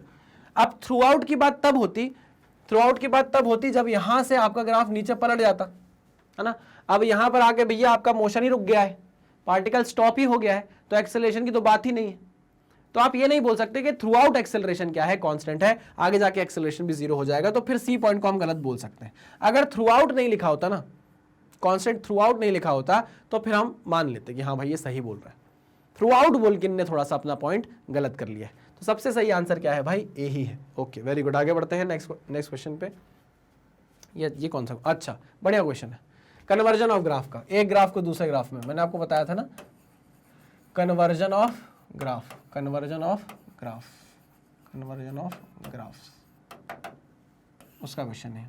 क्या बोल रहा है? The graph of displacement versus time is it's corresponding velocity. अच्छा, आपको मतलब दिया हुआ है डिस्प्लेसमेंट वर्सेस टाइम का ग्राफ, और उसको वेलोसिटी वर्सेस टाइम ग्राफ में क्या करना है? चेंज करना है। आओ जरा स्टडी करते हैं डिस्प्लेसमेंट वर्सेस टाइम ग्राफ। यहां पर मुझे देखकर ही समझ में आ रहा है कि इनिशियल वेलोसिटी है, इनिशियल वेलोसिटी है ds/dt, t is equal to 0 पे ds/dt ग्रेटर देन 0 है। इसका मतलब ये है u 0 नहीं है स्टार्टिंग में, u की कुछ पॉजिटिव वैल्यू है। अच्छा, क्योंकि पैराबोला का मुंह नीचे की तरफ है तो हम बोल सकते हैं एक्सेलरेशन जो होगा वो नेगेटिव के बराबर, नेगेटिव एक्सेलरेशन होगा, माइनस जी नहीं, नेगेटिव होगा, एक्सेलरेशन नेगेटिव कांस्टेंट होगा। ठीक है, ये बात समझ में आ गई। ओके, आइए ग्राफ को देखते हैं। यहां पर आप देखिए ये वाला ग्राफ देखिए, ये ऑप्शन ए है, ये ऑप्शन बी है आपका, और ये ऑप्शन सी है, ये ऑप्शन डी है। ठीक है, मैं आपसे बोल रहा हूं कि इस ऑप्शन को देखिए, सी ऑप्शन को। सी ऑप्शन में आपको दिख रहा है लगातार स्लोप की अगर आप बात करो, डीवी बाई डी का स्लोप अगर आप निकालते हो, किसका स्लोप, डीवी बाई डी का आप स्लोप अगर निकालते हो, यहाँ स्लोप आपने निकाला, यहाँ स्लोप आपने निकाला, यहाँ स्लोप आपने निकाला, यहाँ पर क्या हो गया भैया, ये तो वेरिएबल एक्सेलरेशन का केस हो गया। नहीं, क्यों, क्योंकि डीवी बाई डी का जो वैल्यू होती है, डीवी बाई डी क्या होता है, डीवी बाई डी एक्सेलरेशन बताता है, और यहाँ स्लोप हमेशा चेंज हो रहा है। यहाँ देखो टाइम के साथ स्लोप क्या होता जा रहा है, चेंज कर रहा है ना। तो एक्सेलरेशन क्या है, चेंज कर रहा है, तो हम बोलेंगे कि यहाँ वेरिएबल एक्सेलरेशन का केस है, वेरिएबल एक्सेलरेशन का केस है। ठीक है ना, वहां पर तो एक्सेलरेशन कांस्टेंट है, तो ये तो हो ही नहीं सकता, सी वाला पॉइंट। ठीक, डी वाले पॉइंट को देखो, डी वाले पॉइंट में वेलोसिटी नेगेटिव से स्टार्ट हो रही है। डी वाले पॉइंट में वेलोसिटी कहां से स्टार्ट हो रही है, नेगेटिव से स्टार्ट हो रही है। क्या यहाँ पर वेलोसिटी नेगेटिव है, टी इज इक्वल टू 0 पे, टी इज इक्वल टू 0 पे यहाँ वेलोसिटी क्या है, टी इज इक्वल टू 0 पे यहाँ वेलोसिटी नेगेटिव है। यहाँ पर आप देखो वेलोसिटी नेगेटिव आ रही है, तो ये भी नहीं हो सकता, क्योंकि T is equal to velocity, T is equal to 0 पे वेलोसिटी पॉजिटिव होनी है। यहाँ देखो, यहाँ भी टी इज इक्वल टू 0 पे वेलोसिटी नेगेटिव हो गई है, तो ये भी नहीं हो सकता, तो आंसर क्या होगा, ए। या तो आप इस तरीके से कर लो, या तो आप पूरा ग्राफ को समझते हुए ग्राफ पकड़ लो वाला। मैंने क्या किया, गलतियां निकालकर एलिमिनेट कर दिया ऑप्शंस को। आप ऐसा भी तो देख सकते हो कि लगातार वेलोसिटी क्या हो रही है, कम हो रही है, और यहाँ पर जाके वेलोसिटी क्या हो रही है, 0 हो रही है, फिर वेलोसिटी नेगेटिव डायरेक्शन में बढ़ रही है। यही हो रहा है कि नहीं हो रहा, है ना। लगातार पहले वेलोसिटी पॉजिटिव थी, फिर लगातार पॉजिटिव तो रही वेलोसिटी, लेकिन कम होती गई, कम होती गई, कम होती गई, और यहाँ आकर 0 हो गई। तो यहाँ भी तो वही हो रहा है, देखो वेलोसिटी यहाँ भी पॉजिटिव है, ये देखो यहाँ भी पॉजिटिव है, यहाँ भी पॉजिटिव है लगातार, लेकिन क्या कर रही है, पॉजिटिव होने के बावजूद भी डिक्रीज कर रही है। एक टाइम ऐसा आएगा, एक ऐसा टाइम आएगा टी, जिस टी डैश मान लो, जिस पे वेलोसिटी क्या हो गई है, 0 हो गई है, तो हमने बोला भैया टी डैश पर वेलोसिटी क्या हो गई, 0 हो गई। और उसके बाद क्या हुआ, नेगेटिव डायरेक्शन में स्लोप, ये देखो, तो उसके बाद क्या हुआ, नेगेटिव डायरेक्शन में वेलोसिटी बढ़ने लग गई, नेगेटिव डायरेक्शन में वेलोसिटी बढ़ने लग गई, तो ये देखो बढ़ने लग गई। तो करेक्ट ऑप्शन क्या है, ए। सही, ओके सर, बढ़िया बढ़िया बढ़िया बढ़िया। नेक्स्ट क्वेश्चन, ये भी अच्छा क्वेश्चन। देखो ग्राफ की पूरी समझ आ गई है हमको, हमने बहुत पहले लेक्चर में इतना बेसिक पढ़ा है कि शायद आप पूरे यूट्यूब में देखोगे तो इतना बेसिक ग्राफ आपको नहीं पढ़ाया जाएगा जिस तरीके से मैं आपको समझा रहा था, बहुत बेसिक। कई लोगों को ये भी लगा होगा कि ये नीट का लेवल तो नहीं है, बिल्कुल लगा होगा, लेकिन बहुत सारे बच्चे ऐसे होते हैं ना जिनको ग्राफ में बहुत प्रॉब्लम होती है। जैसे मैं था, मैं जब छोटा था ना तो मुझे ग्राफ में बहुत प्रॉब्लम होती थी। मैं पता चलता था कि ds बाई dt की जगह इंटीग्रेट कर रहा हूं भैया, area under the st graph निकाल रहा हूं, जबकि vt ग्राफ का महत्व होता है, st ग्राफ का कोई महत्व नहीं होता एरिया अंडर द कर्व में, मैं वो निकाल रहा हूं, कुछ भी करता रहता था, है ना। बहुत टाइम बाद मुझे समझ में आया, अच्छा ऐसे होती है चीज़ें। मुझे मेरे एक बहुत अच्छे सर थे, सुदीप सर नाम उनका मैं आज यहाँ पर लेना चाहूँगा, बहुत अच्छे सर थे, बहुत अच्छा पढ़ाते थे। जब मैं उनसे पढ़ा तो उनने फिर अंदर की चीज़ें मेरी पकड़ी कि अच्छा तुमको ये नहीं समझ में आ रहा है बेटा, यहाँ से देखो ना ऐसा होता है, यहाँ से देखो ना ऐसा होता है। एक अच्छा टीचर तभी आपको समझ में आ जाता है जब वो ये भूल जाए कि नहीं भाई ये नीट का लेवल है, जेई का लेवल है, वो छोड़ो, वो बात की बात है। पहले ये तो देखो कि जो बच्चा पढ़ रहा है उसको समझ ही नहीं आ रहा है कि ग्राफ बनना कैसे है। आप बाद में उसको जेई और नीट के सपने दिखाना, पहले आप उसे ये तो बताओ कि बेटा ग्राफ को बनाओगे कैसे, बना बनाया ग्राफ मिल जाएगा तो मोशन समझोगे कैसे, एक ग्राफ मिल जाएगा तो दूसरे ग्राफ में कन्वर्ट करोगे कैसे। ये 3-4 स्टेप तो पहले सीखो, फिर नीट और जेई की बात करना, समझ रहे हो कि नहीं। तो वो चीज़ उन्होंने पकड़ी मेरे अंदर, तो मैं वहां से सीखा कि नहीं, अगर किसी को ग्राफ बनाना नहीं आएगा ना, अगर मैं कभी पढ़ाऊंगा तो मैं इस तरीके से पढ़ाऊंगा कि पहले ग्राफ बताऊंगा क्या होता है। तो इसलिए मैंने पहला लेक्चर बहुत सेपरेट रखा था, बहुत बेसिक रखा था, और ग्राफ का दूसरा लेक्चर भी रखा था जहां पर हम क्वेश्चंस कर रहे हैं। और चिंता मत करो, जब प्रैक्टिस क्वेश्चन करेंगे तो बहुत सारे ग्राफ के क्वेश्चन, बहुत सारे इक्वेशन ऑफ मोशन क्वेश्चन आप करोगे। क्या बोल रहा है question, graph between the displacement time for a particle moving in a straight line is shown in the figure during the interval OA, AB, BC and CD the acceleration of the particle is। अब देखो displacement versus time graph आपको दे दिया, लेकिन बात कर रहा है acceleration की, बात कर रहा है एक्सेलरेशन की, तो पकड़ना पड़ेगा स्लोप से ही, पकड़ना पड़ेगा स्लोप से ही, क्योंकि स्लोप ही आपको वेलोसिटी बताएगी। एस टी ग्राफ का स्लोप आपको वेलोसिटी बताएगी, और वेलोसिटी के वेरिएशन से आप एक्सेलरेशन पकड़ पाओगे। ठीक है, चलिए तो पहले हम देखते हैं OA सेक्शन। OA सेक्शन में देखिएगा, थोड़ा सा ना मैं पेन और पतला करता हूं, थोड़ा सा पेन और पतला करता हूं, देखिएगा। यहां पर मैंने स्लोप डाली ये, फिर मैंने यहां पर स्लोप डाली ये, फिर मैंने यहां पर अच्छा 2 स्लोप देखिए क्या हो रहा है, 2 स्लोप देखिए आप क्या हो रहा है, ध्यान से देखिएगा, स्लोप में देखिएगा क्या हो रहा है। देखिए और पतला करता हूँ इस पेन को भी मैं। यहाँ पर देखिए आप, ये देखिए और ये देखिए, this is θ1 and this is θ2, ठीक है ना। समझ में आई बात कि नहीं समझ में आई? हाँ सर। अब मैं क्या बोल रहा हूँ समझना, जो θ1 है बेटा देखो, जो θ1 है वो बड़ा है एज कंपेयर टू θ2, है ना, लेकिन θ1 एंड θ2 दोनों ही क्या है, लेस देन 90 डिग्री है। मतलब स्लोप दोनों ही केस में क्या है, पॉजिटिव है। मतलब tan θ1 भी अगर आप निकालोगे तो भी वो ग्रेटर देन 0 है, और अगर आप tan θ2 निकालोगे तो वो भी ग्रेटर देन 0 है। हाँ, ये आप बोल सकते हो कि tan θ1 जो है वो tan θ2 से बड़ा होगा, ठीक है ना। स्लोप जो है वो यहाँ पर बड़ा है एज कंपेयर टू स्लोप जो 0.2 पर आपने डाला है। मतलब लगातार स्लोप क्या हो रही है, कम हो रही है। पॉजिटिव है लेकिन कम हो रही है। और आपको यह भी पता है कि जो ds/dt होता है उस वो क्या बताता है आपको, वेलोसिटी बताता है। एसटी कर्व का स्लोप आपको वेलोसिटी बताता है। तो वेलोसिटी पॉजिटिव है बट कम हो रही है। स्लोप पॉजिटिव है बट कम हो रही है। स्लोप पॉजिटिव है बट कम हो रही है। इसका मतलब यह है कि वेलोसिटी जो है ना sir, velocity is decreasing but it is positive,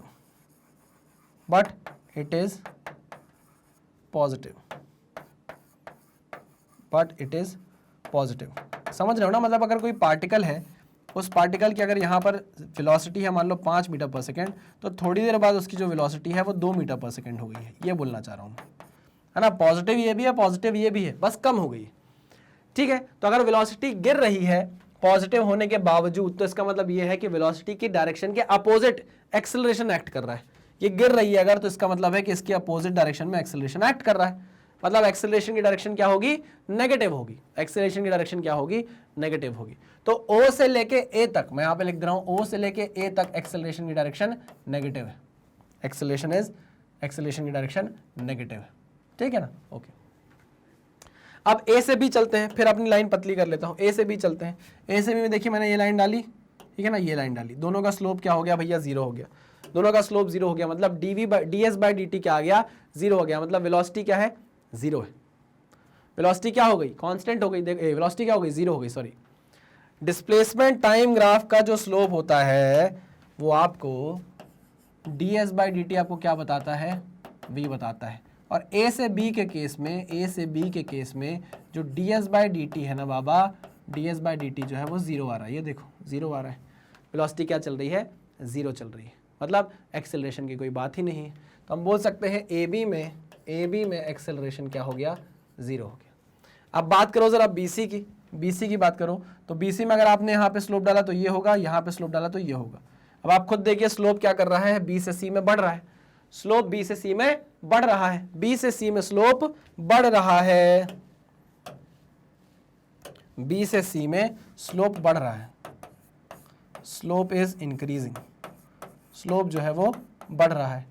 और हमको पता है कि स्लोप जो है वो ds/dt है, और ds/dt बढ़ रहा है मतलब वेलोसिटी बढ़ रही है। मतलब वेलोसिटी पहली बात तो पॉजिटिव है और क्या कर रही है, बढ़ रही है। वेलोसिटी पॉजिटिव होने के साथ साथ क्या कर रही है, बढ़ रही है। इसका मतलब ये है कि अगर मान लीजिए कोई बॉडी है आपके पास और उसकी वेलोसिटी यहाँ 10 मीटर पर सेकेंड है, थोड़ी देर बाद जैसे ही आप देखते हो तो उसकी वेलोसिटी मान लीजिए 12 मीटर पर सेकेंड आ गई है, तो उसकी वेलोसिटी बढ़ रही है पॉजिटिव एक्स डायरेक्शन में। इसका मतलब ये है कि इसी की डायरेक्शन में क्या लग रहा होगा, एक्सेलरेशन। तो एक्सेलरेशन कैसा आ गया, पॉजिटिव आ गया। BC डायरेक्शन में एक्सेलरेशन क्या आ गया, पॉजिटिव आ गया। अच्छा, ऑप्शन देख ले जरा। OA नेगेटिव होना चाहिए, OA नेगेटिव B और D में है, ठीक है। फिर AB 0 होना चाहिए, वो भी B और D में है। फिर उसके बाद BC पॉजिटिव होना चाहिए, तो ऑप्शन आपका B करेक्ट हो जाएगा। CD और बचा है, CD को और देख लेते हैं। CD में क्या हो रहा है, CD में देखो स्ट्रेट लाइन है। CD में स्ट्रेट लाइन है मतलब वेलोसिटी कांस्टेंट बनी हुई है। स्लोप क्या है, कांस्टेंट बना हुआ है। स्लोप देखो कांस्टेंट बना हुआ है ना, मतलब वेलोसिटी कांस्टेंट बनी है, यहाँ कोई एक्सेलरेशन नहीं होगा। तो मैं लिख देता हूँ कि C से D में कोई एक्सेलरेशन नहीं है, वेलोसिटी कांस्टेंट बनी हुई है। तो आंसर आपका B आ गया, ठीक है। बहुत बढ़िया, आगे बढ़ते हैं नेक्स्ट क्वेश्चन पे। वैसे ही मिलता जुलता क्वेश्चन आपके सामने फिर से आ गया है। ये वेलोसिटी टाइम ग्राफ है, ये पॉइंट A है, ये पॉइंट B है, ये 60 डिग्री है और ये 30 डिग्री। क्या पूछ रहा है, find the ratio of acceleration B to A। Acceleration B to A, हम जानते हैं कि जो स्लोप है VT ग्राफ का वो आपको एक्सेलरेशन देता है ना। हम बात करते हैं ए की, तो dv/dt is nothing but tan कितना है एंगल 60 है ना, इज इक्वल्स टू √3। और b की अगर हम बात करें तो b के लिए अगर आपको निकालना है एक्सेलरेशन तो वो dv/dt होगा, जो आप निकाल सकते हो सीधे tan 30 से। tan 30 क्या होता है 1/√3 होता है। रेशो निकालना था, b to a का रेशो निकालना है।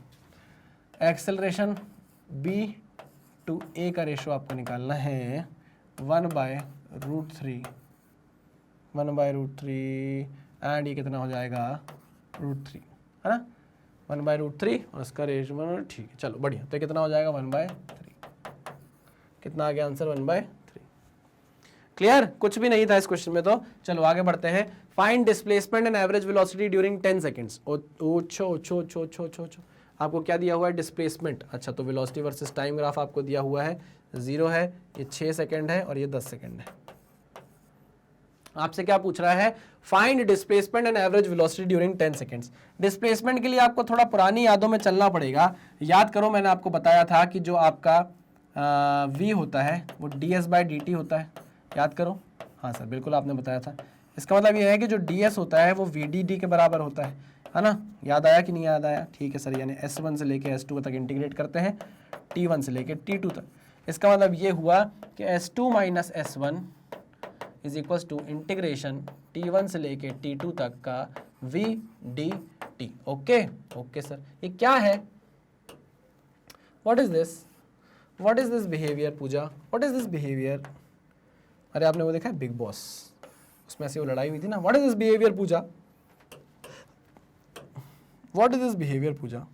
हाँ, तो मैं बोल रहा हूँ ये क्या था? ये जो चीज मैंने आपको बताई थी, ये क्या था? दिस इज एरिया अंडर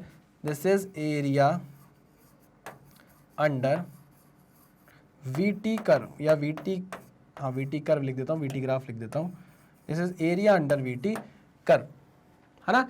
इससे आपको क्या मिलता है? इससे आपको मिलता है डिस्प्लेसमेंट, इससे आपको मिलता है डिसपॉइंटमेंट, नहीं सर डिस्प्लेसमेंट। ओके, इससे आपको डिस्प्लेसमेंट मिल गया। ठीक है, तो आप क्वेश्चन देखो, आपको VT कर्व दिया है और आपसे डिस्प्लेसमेंट पूछ रहा है।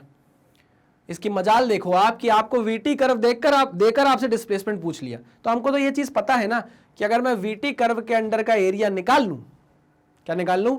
एरिया निकाल लूं। यहां पर वैल्यू है 20, यहां पर वैल्यू है 20, ठीक है ना। अगर मैं VT कर्व का एरिया निकाल लूं, एरिया अंडर द ग्राफ निकाल लूं, तो मुझे डिस्प्लेसमेंट मिल जाएगा।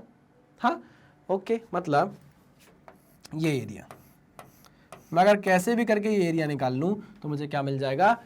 डिस्प्लेसमेंट मिल जाएगा। अच्छा, वो टाइम आपको डिस्प्लेसमेंट दे भी रहा है, 0 से लेकर 10 सेकंड के बीच में डिस्प्लेसमेंट आपको निकालना है, तो निकाल लेते हैं ना, निकाल लेते हैं। आओ आओ चलो, तो डिस्प्लेसमेंट फ्रॉम 0 to 10 सेकेंड आप कैसे निकालोगे? एरिया अंडर द कर्व से। तो भैया यहाँ पर एरिया अंडर द कर्व कैसे निकालोगे आप? Half base into height, area of the triangle half, base कितना है 10 सेकेंड, हाइट कितनी है 20। अरे ये है ना 20 ही तो है। हाँ, तो इकट्ठा 2 पंचे 10, 20 पंचे 100, तो 100 मीटर का क्या आ गया? 100 मीटर का क्या आ गया भैया? डिस्प्लेसमेंट आ गया। ये मीटर पर सेकेंड में आपको वेलोसिटी दे दी गई है। ये बात समझ में? अरे मैं क्या कर रहा हूं, मैं इसका एरिया निकाल रहा हूं, half base into height. Base कितना है 10 माइनस 0 10, हाइट कितनी है 20 मीटर पर सेकेंड। तो यहां पर मैंने निकाल लिया कितना डिस्प्लेसमेंट है 100 मीटर का। अब बोल रहा है एवरेज वेलोसिटी निकाल कर बताओ। Average velocity is total displacement upon total time. Total displacement is 100 metre, time लगा आपको 10 सेकेंड का, तो कितना आ गया 10 मीटर पर सेकेंड की एवरेज स्पीड आ गई, है ना। यहां से मुझे मिलता है एक इंपॉर्टेंट रिजल्ट। यहाँ से मैं बहुत अलग कलर से लिखना चाहूँगा इस चीज़ को, बहुत अलग कलर से लिखना चाहूँगा। मैं कौन सा कलर, नया कलर बना लूँ क्या अपना कोई सा? मैं अपना कोई सा नया कलर बना लूँ? अरे सर आप क्या बनाओगे अपना कोई कलर? चलो ये कलर बनाता हूँ, इससे लिखता हूँ। ये जो हमने रिजल्ट निकाला ना बाबा, ये इससे एक बहुत इंपॉर्टेंट चीज़ निकल कर आई है। इसको आप नोट बनाकर लिखोगे। क्या बनाकर लिखोगे? नोट। जब भी ऐसे क्वेश्चन आएंगे, देखो आपको दिया होगा कि एक पार्टिकल है या एक ट्रेन है या एक ट्रक है, वो क्या करता है, चलता है, एक्सेलरेट कर रहा है, उसकी वेलोसिटी बढ़ रही है, एकदम से ब्रेक अप्लाई कर देता है। ऐसे क्वेश्चन ध्यान से सुनो क्या बोल रहा हूं। ऐसे क्वेश्चन जिसमें आपका ऑब्जेक्ट एक्सेलरेट कर रहा है, वेलोसिटी बढ़ रही है, एक्सेलरेट कर रहा है, वेलोसिटी बढ़ रही है, किसी पॉइंट पर जाकर वो क्या मार देता है, ब्रेक मार देता है। जैसे ही ब्रेक मारता है वेलोसिटी घटती लगती, रिटार्ड करने लग जाता है। ऐसे केसेस में आपको ग्राफ बनाना है, ग्राफ से क्वेश्चन को सॉल्व करना है, पहली चीज।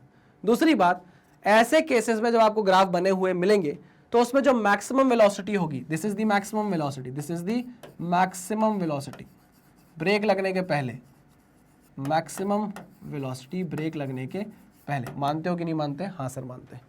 मैक्सिमम वेलोसिटी ब्रेक लगने के पहले आपने जब एवरेज वेलोसिटी निकाली तो देखो कितनी आई है, वो 10 मीटर पर सेकंड आई है। क्या वो मैक्सिमम की आधी है? हाँ सर मैक्सिमम की आधी है। तो हम बोल सकते हैं कि v average is equals to v maximum by 2। किस केस में? ऐसे केसेस में जो हमने अभी पढ़े।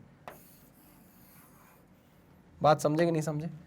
ये चीज जो मैंने अभी आपको बताई है, आपकी बॉडी चलती रहेगी, एक्सेलरेट करती रहेगी, वेलोसिटी बढ़ती रहेगी, किसी पॉइंट पर जाकर ब्रेक लगाओगे आप और आपकी बॉडी रिटार्ड करने लग जाएगी।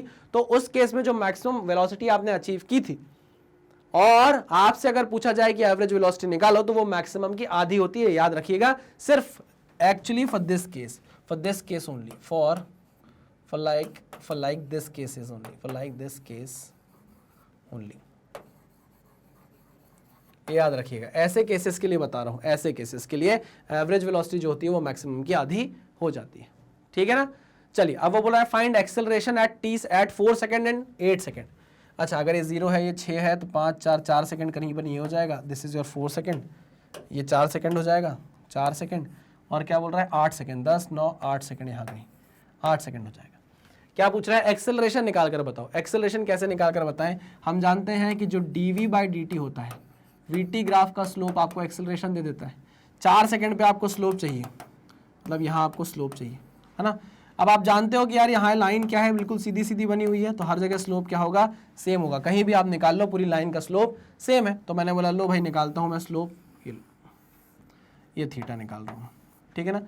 तो यहाँ पर मैंने निकाला पहले तो एक्सेलरेशन 4 सेकंड पे मैं निकाल रहा हूँ। कैसे? परपेंडिकुलर अपॉन बेस करके, परपेंडिकुलर अपॉन बेस करके। तो परपेंडिकुलर कितना है 20, बेस कितना है 6। सही क्या? क्या अरे यार ये हाइट तो मुझे पता नहीं है ना, तो मैंने बोला ये 20 है, ये 6 है, और पूरी लाइन का स्लोप सेम है, पूरी लाइन का स्लोप सेम है। तो 20 डिवाइड बाय 6 कितना हुआ? ये 20 बाय, ये लिख लो सीधे सीधे मीटर पर सेकेंड स्क्वायर, है ना? आप इसको कौन सिंप्लीफाई करें, ठीक है, करना चाहो तो कर भी सकते हो। 2 धाम 20, 2 तिया 6, 10/3 मीटर पर सेकेंड स्क्वायर। अगर बोल रहा है कि 8 पर निकाल कर बताओ, 8 पर निकाल कर बताओ, 8 कहाँ है? 8 यहाँ है, यहाँ आपको यहाँ पर आपको स्लोप चाहिए। अब आप जानते हो पूरी लाइन की स्लोप सेम है भाई, पूरी लाइन की स्लोप सेम है, पूरी लाइन की स्लोप सेम है, कांस्टेंट है। चलो तो हम निकालते हैं इसके लिए भी एक्सेलरेशन 8 के लिए कितना होगा? परपेंडिकुलर है 20, बेस है कितना? बेस है 10 - 6 यानी कि 4। अरे ये डिस्टेंस कितनी होगी? ये पूरी 10 है, ये 6 है, तो ये कितना बचेगा? 4 सेकंड। तो 20/4 कितना आ गया? 5 मीटर पर सेकेंड स्क्वायर। लेकिन कैसा आएगा? ये नेगेटिव में आएगा। क्यों? क्योंकि आप यहाँ ये एंगल निकाल रहे हो ना भैया, ये एंगल निकाल रहे हो। आपको तो स्लोप यहाँ से पता करनी होती है एंटी क्लॉकवाइज डायरेक्शन में, तो आप क्या कर रहे हो? माइनस लगा दे रहे हो। सिर्फ और सिर्फ क्या करते हैं? ऐसे में माइनस कर देते हैं। टेंशन नक्कू, टेंशन नक्कू।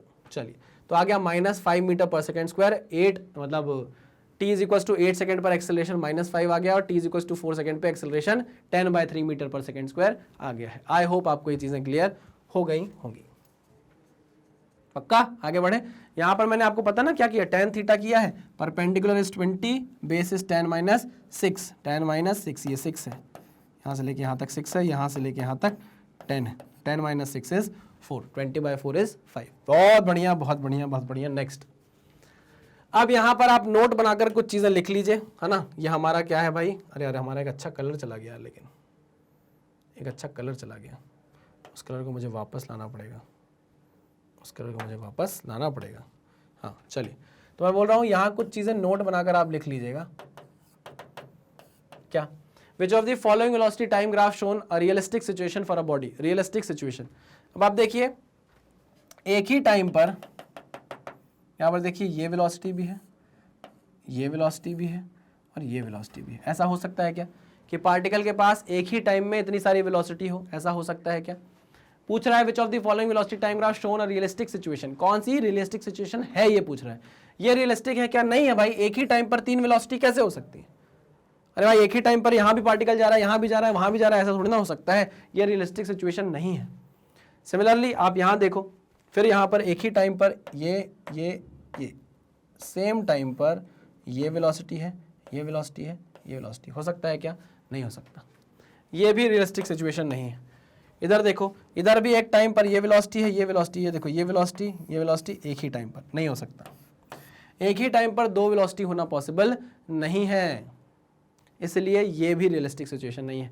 आप देखो यहाँ पर हर टाइम पर अलग अलग वेलोसिटी, इधर टाइम पर अलग वेलोसिटी, इधर अलग, इधर अलग, इधर अलग, इधर अलग, इधर अलग, है ना। तो हर टाइम पर वेलोसिटी क्या कर रही है? चेंज हो रही है, अलग अलग आ रही है, तो हम बोलेंगे ये रियलिस्टिक सिचुएशन है। तो हम यहाँ बोलेंगे कि at a particular time, at a particular time, at a particular time, at a particular time a particle cannot be present, a particle cannot have two velocities, cannot have two different velocities, two velocities। ठीक है ना, simple सी बात है। इसलिए हमने ये बोल दिया कि ए, सी और डी ऑप्शन गलत है, सिर्फ और सिर्फ बी ऑप्शन सही है। Next question, for the velocity time graph shown in the figure below, the distance covered by the body in the last 2 second, last 2 second मतलब 5 से लेकर 7 सेकंड तक of its motion is what fraction of the total distance covered by it in the all 7 seconds. Last 2 second, ठीक है। मतलब क्या बोल रहा है? distance covered by the body in last 2 seconds of motion is the what fraction of total distance covered by it in the 7 seconds। अच्छा, 7 second में जो टोटल डिस्टेंस आपने कवर किया है उसका कितना फ्रैक्शन डिस्टेंस आप लास्ट के 2 सेकंड में कवर कर रहे हो। तो पहले तो ये बताओ टोटल डिस्टेंस कैसे निकालोगे? वेलोसिटी वर्सेस टाइम का ग्राफ है, टोटल डिस्टेंस निकालोगे कैसे? टोटल डिस्टेंस आएगा कैसे? टोटल डिस्टेंस आएगा एरिया अंडर द ग्राफ से, total area under the graph से, total area under the graph से, total area under the graph से। ठीक है, तो एरिया अंडर द ग्राफ निकालते हैं पहले, तो हम पहले ये वाला एरिया निकालते हैं। आओ, ये कितना होगा? ये कितना होगा? Half base area of the triangle, base कितना? 3 में से 1 गए 2 बचा, अरे 3 में से 1 गए 2 बचा, बेस बना 2, हाइट कितनी है? हाइट है 10 की, एरिया कितना आ गया? 10। तो यहाँ पर हम कर देते हैं, एरिया कितना आया है? 10 आया है इसका, ये ठीक है ना। अब कलर बदल लेता हूँ। सर आप कलर बदल लेते हो, आप तो मेरी एक्स के जैसे हो सर कि कलर बदल लेते हो। अरे यार तुम लोग ना। चलो अब ये एरिया निकालो, ये एरिया कितना होगा? ये एरिया होगा length into breadth, 5 minus 3, 5 minus 3 is 2 into height is 10, कितना आ गया? ये 20 आ गया। ठीक है, इसका एरिया भी आपने निकाल लिया। अब हम निकाल लेते हैं इसका एरिया, इसका एरिया। चलो इसका एरिया निकालो। अरे अरे अरे अरे, ठीक है, इसका एरिया कितना होगा? हाफ बेस कितना? 7 में से 5 गए 2, 7 में से 5 गए 2 और हाइट 10, तो ये फिर से कटा, आया कितना? 10, 10, 20, 10। तो टोटल एरिया कितना होगा? टोटल एरिया होगा 10 प्लस 20 प्लस 10, यानी कि 20 और 20 40 मीटर। 40 मीटर आपने क्या कर लिया है? डिस्टेंस कवर कर लिया है। टोटल डिस्टेंस 40 मीटर है। अच्छा, लेकिन उसको मतलब है लास्ट के 2 सेकंड में, तो distance in last 2 seconds, distance covered in last 2 seconds, covered in last 2 seconds, distance covered in last 2 seconds कितना होगा? Distance covered in last 2 seconds कितना है? 10 है। तो लो भाई 10 डिवाइडेड बाय, अच्छा डिवाइड नहीं, अभी रेशो बाद में लेंगे, तो ये है कितना? 10 मीटर।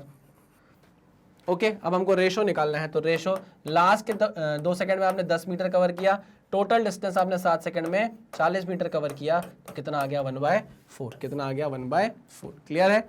बिल्कुल क्लियर है सर। आ जाओ नेक्स्ट क्वेश्चन पे चलते हैं। A train moves from one station to another in 2 hours. 2 घंटे में एक स्टेशन से दूसरे स्टेशन पहुंच जाती है। ये सिंगेज का क्वेश्चन है मेरे हिसाब से, मैंने देखा है कहीं इस क्वेश्चन को। Its speed time graph during this motion is shown in the figure. The maximum acceleration during the journey is. Maximum acceleration during the journey is. Maximum acceleration during the journey is. समझते हैं? मुझे बताओ कि यहां पर speed versus time का graph है ना? हम जानते हैं कि अगर इसका स्लोप निकाल लिया जाए, इसका स्लोप जो निकाला जाएगा उसी से एक्सेलरेशन को पाया जाएगा, हाँ कि ना? हाँ। ध्यान से सुनना मैं क्या क्या बता रहा हूं। एक तो मुझे ये स्लोप दिख रहा है, एक मुझे ये स्लोप दिख रहा है, एक मुझे ये दिख रहा है और एक मुझे ये दिख रहा है। मुझे 4 स्लोप दिख रहे हैं, लेकिन मेरी जो आंखें हैं ना वो एकदम, वो आपने देखिए बादशाह पिक्चर में जॉनी लीवर ऑपरेशन करता है ना उसका, शाहरुख खान का, तो एक आंख इसका मेंढक का है, एक बकरे का है, तो मेरा एक आंख मेंढक का, एक बकरे का है, तो मैं इससे पकड़ लेता हूं कि यहां पर स्लोप सबसे ज्यादा है। Slope is maximum, slope is maximum. मुझे दिख रहा है कि स्लोप यहां सबसे ज्यादा है, मुझे दिख रहा है स्लोप सबसे ज्यादा है। यहां पर तो एक्सेलरेशन 0 है, यहां पर स्लोप क्या है, 0 चल रही है, तो एक्सेलरेशन क्या होगा, 0 होगा। यहां पर स्लोप थोड़ी कम है, यहां चढ़ाई ज्यादा है, यहां पर थोड़ा कम है, तो मुझे साफ साफ दिख रहा है कि सी से लेके डी तक की जो स्लोप है वो मैक्सिमम है। तो अगर मैं इसकी वैल्यू कहीं से निकाल लूं स्लोप की, अगर मैं इसकी वैल्यू स्लोप की निकाल लूं कहीं से, तो मेरा काम बन जाएगा, मुझे एक्सेलरेशन मिल जाएगा। तो मैं लाइन बनाता हूं सी से लेके डी तक की, देखना ध्यान से देखना, सी से लेके डी तक की मैंने लाइन बनाकर दी आपको, ठीक है ना? सी का पॉइंट नीचे गिराया, डी का पॉइंट नीचे गिराया, ठीक है ना? सी का पॉइंट नीचे गिराया, ये के है, ये एच है, सही है? ये पॉइंट है के, ये पॉइंट है एच। अब आप देखो, एक डब्बा 0.25 के बराबर है, 2 डब्बा 0.50 के बराबर है, इसका मतलब ये 0.50 आर्स है।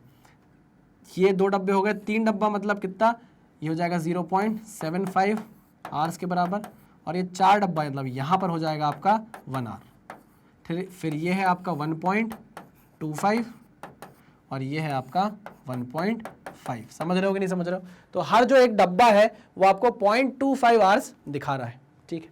तो K से लेके H तक के बीच में एक डब्बा ही आ रहा है ना? तो C की वैल्यू कितनी है, C की वैल्यू कहाँ गई, C की वैल्यू कितनी है 0.75, C की वैल्यू 0.75 है, ओके। और D की वैल्यू कितनी है, C नहीं, K और H है ना, सॉरी, K और H है। K की वैल्यू है 0.75, ये देखो 0.75, और H की वैल्यू है 1, H की वैल्यू है 1 आर, ठीक है? मतलब इनके बीच का ये डिस्टेंस कितना है, ये डिफरेंस कितना है, 1 माइनस 0.75 यानी कि 0.25, एक डब्बा 0.25 के बराबर है, ओके। ये हाइट कितनी है भाई, ये हाइट यहाँ से लेके यहाँ तक, ये हाइट कितनी है, ये हाइट बताओ कितनी है, ये है 60, ये है 20, तो 60 माइनस 20 हो जाएगा क्या? अरे यार ये है 60, देखो this is 60 and this is 20, तो ये कितना हो जाएगा, क्या ये 60 माइनस 20 हो जाएगा? हाँ सर हो जाएगा। तो क्या अब आप स्लोप नहीं निकाल सकते, क्या आप स्लोप नहीं निकाल सकते? बिल्कुल निकाल सकते हैं sir. tan theta is equals to slope and it is nothing but perpendicular, 60 minus 20 is 40, 60 minus 20 is 40, perpendicular upon base, 0.25, ठीक? ये पॉइंट हटाया, 0 लगाया, 25 है ना, सही पॉइंट आया, 4000 डिवाइड बाय 25, 25 अट्ठे 240, ठीक है भाई? 5 अट्ठे 40 काट देता हूँ मैं तो सीधे सीधे भैया, 0 पचम 25, ये हो जाएगा 5 एकम 5, 50 3, 5 छक्के 30, हो जाएगा 0, 160 किलोमीटर पर आवर का स्क्वायर, 160 किलोमीटर पर आवर का स्क्वायर। कितना आ गया भैया एक्सेलरेशन आपका? ये tan थीटा स्लोप आपको क्या दे रहा है, एक्सेलरेशन दे रहा है, और सबसे ज़्यादा कहाँ है वो, C से D में, कितना, 160 kilometre per hour square, per hour का स्क्वायर, ठीक है? बहुत बढ़िया, ये हो गया क्वेश्चन सॉल्व। आओ नेक्स्ट देखते हैं, आगे कुछ और बोल रहा है क्या? Maximum acceleration during the journey is, अच्छा यही बस बोला है, maximum acceleration during the journey is. तो during the journey maximum acceleration आपको सी से डी पर मिला है, और कितना मिला है, 160 किलोमीटर पर आवर स्क्वायर मिला है। चलिए वेरी गुड, बहुत बढ़िया, आगे बढ़ते हैं। अरे वाह, बहुत शानदार क्वेश्चन, बहुत ही प्यारा क्वेश्चन यार। क्या बोल रहा है ये क्वेश्चन आपसे? A ball is thrown vertically upward, a ball is thrown vertically upward. अब यहां पर मैं दूसरा कलर यूज करूंगा, a ball is thrown vertically upward, और मोटी बॉल यूज करूंगा। A ball is thrown vertically upward, ठीक है, which of the following represents the speed time graph of the ball during its height if the resistance is not ignored. अच्छा, अगर resistance ignore नहीं किया गया है, air resistance को अगर आप इंक्लूड कर रहे हो, तो आप बताओ कि ग्राफ इनमें से कौन सा सही होगा। देखो बहुत छोटा सा लॉजिक है, बहुत छोटा सा लॉजिक है। पहली बात तो जब एयर का रेजिस्टेंस एग्जिस्ट करेगा तो आपको एयर रेजिस्टिव, एक सेकेंड, हाँ, एयर रेजिस्टेंस जब रहेगा, एयर रेजिस्टेंस जब रहेगा तो उसकी डायरेक्शन कहाँ होती है, पहले तो आप अपने दिमाग में ये क्लियर करो। मतलब जब आपकी बॉल ऊपर की तरफ जा रही होगी तो एयर का रेजिस्टेंस नीचे की तरफ लगेगा, एयर का रेजिस्टेंस नीचे की तरफ रहेगा, एयर का रेजिस्टेंस, एयर रेजिस्टेंस। और ये कैसा होता है, रेजिस्टिव फोर्स होता है एयर रेजिस्टेंस। एक्चुअल में क्या होता है, ये एक फोर्स होता है, एयर का रेजिस्टिव फोर्स होता है। और हमेशा याद रखना, एयर नहीं, रेजिस्टिव फोर्स हमेशा मोशन को अपोज करेगा। किसी नाम ही रेजिस्टेंस है यार, नाम ही रेजिस्टेंस है, जो करोगे उसके अपोजिट करना है उसको। अगर आप मोशन इस डायरेक्शन में करोगे तो रेजिस्टिव फोर्स इस डायरेक्शन में लगेगा, मोशन इस डायरेक्शन में करोगे तो रेजिस्टिव फोर्स इस डायरेक्शन में लगेगा। जैसे आप गाड़ी चलाते हो, बाइक चलाते हो, तो हवा आपके चेहरे पे लग रही होती है ना, लगती है कि नहीं, बहुत जोर से लगती है। तो एयर का क्या होता है, वो रेजिस्टिव फोर्स होता है जो आपके मुंह पर लगातार लगता रहता है। ऐसे ही जब आप क्या बोलते हैं, वो अपना स्काई डाइविंग किया, मैंने कहा सर स्काई डाइविंग अभी कहाँ कर लें, आपने की है सर? नहीं, मैंने तो नहीं करी। तो जब आपने नहीं करी है तो हमसे क्या पूछ रहे हो? अरे एक एग्जाम्पल, स्काई डाइविंग होता है ना पैराशूट से, स्काई डाइविंग थोड़ी अलग चीज होती है, ठीक है ना, एक मस्त चीज होती है, वैसे करने का तो बहुत मन है, अब क्या बोले, डर भी तो लगता है कि बचेंगे कि नहीं बचेंगे। तो स्काई डाइविंग में क्या होता है, आप ऊपर से कूद जाते हो, फिर पैराशूट खोलते हो, तो पैराशूट जब आप खोलते हो तो एयर का रेजिस्टिव फोर्स ही आपको क्या करता है, नीचे धीरे धीरे लेकर आता है। अगर आप पैराशूट नहीं खोलोगे तो एयर का रेजिस्टिव फोर्स कम होगा और आप फटाक से नीचे आकर गिर जाओगे और खत्म, राम राम, है ना। तो एयर का रेजिस्टिव फोर्स जो लगेगा वो हमेशा मोशन के अपोजिट होगा। अच्छा, अगर मान लीजिए आपकी बॉल नीचे की तरफ आ रही है, अब बॉल नीचे की तरफ आ रही है तो जो रेजिस्टिव फोर्स है वो ऊपर की तरफ लगेगा, जो रेजिस्टिव फोर्स है वो मोशन के अपोजिट होगा। यहां मोशन का डायरेक्शन ये है, यहां मोशन का डायरेक्शन ये है। आई बात समझ में? हाँ सर समझ में आ गई। चलिए, तो मैंने यहां पर आपको एक सिंपल सा फॉर्मूला दिखाया था, याद हो अगर आपको तो, टाइम ऑफ असेंट का। जब आप एयर के रेजिस्टेंस को इंक्लूड करते हो तो U upon A minus G minus A, ये आपका टाइम ऑफ असेंट था।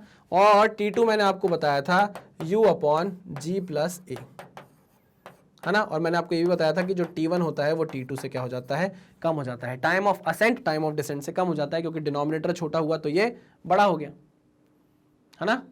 अरे उल्टा बोल दिया क्या, ये G प्लस ए होगा, ये G माइनस ए होगा, ये G प्लस ए होगा, ये G माइनस ए होगा, है ना, ये G माइनस ए होगा, ठीक है ना। अब सही है, जब आपकी बॉल ऊपर जा रही होगी तो उसका वेट भी नीचे की तरफ लगेगा, रेजिस्टिव फोर्स भी नीचे की तरफ लगेगा, तो टाइम आ जाएगा U अपॉन जी प्लस ए।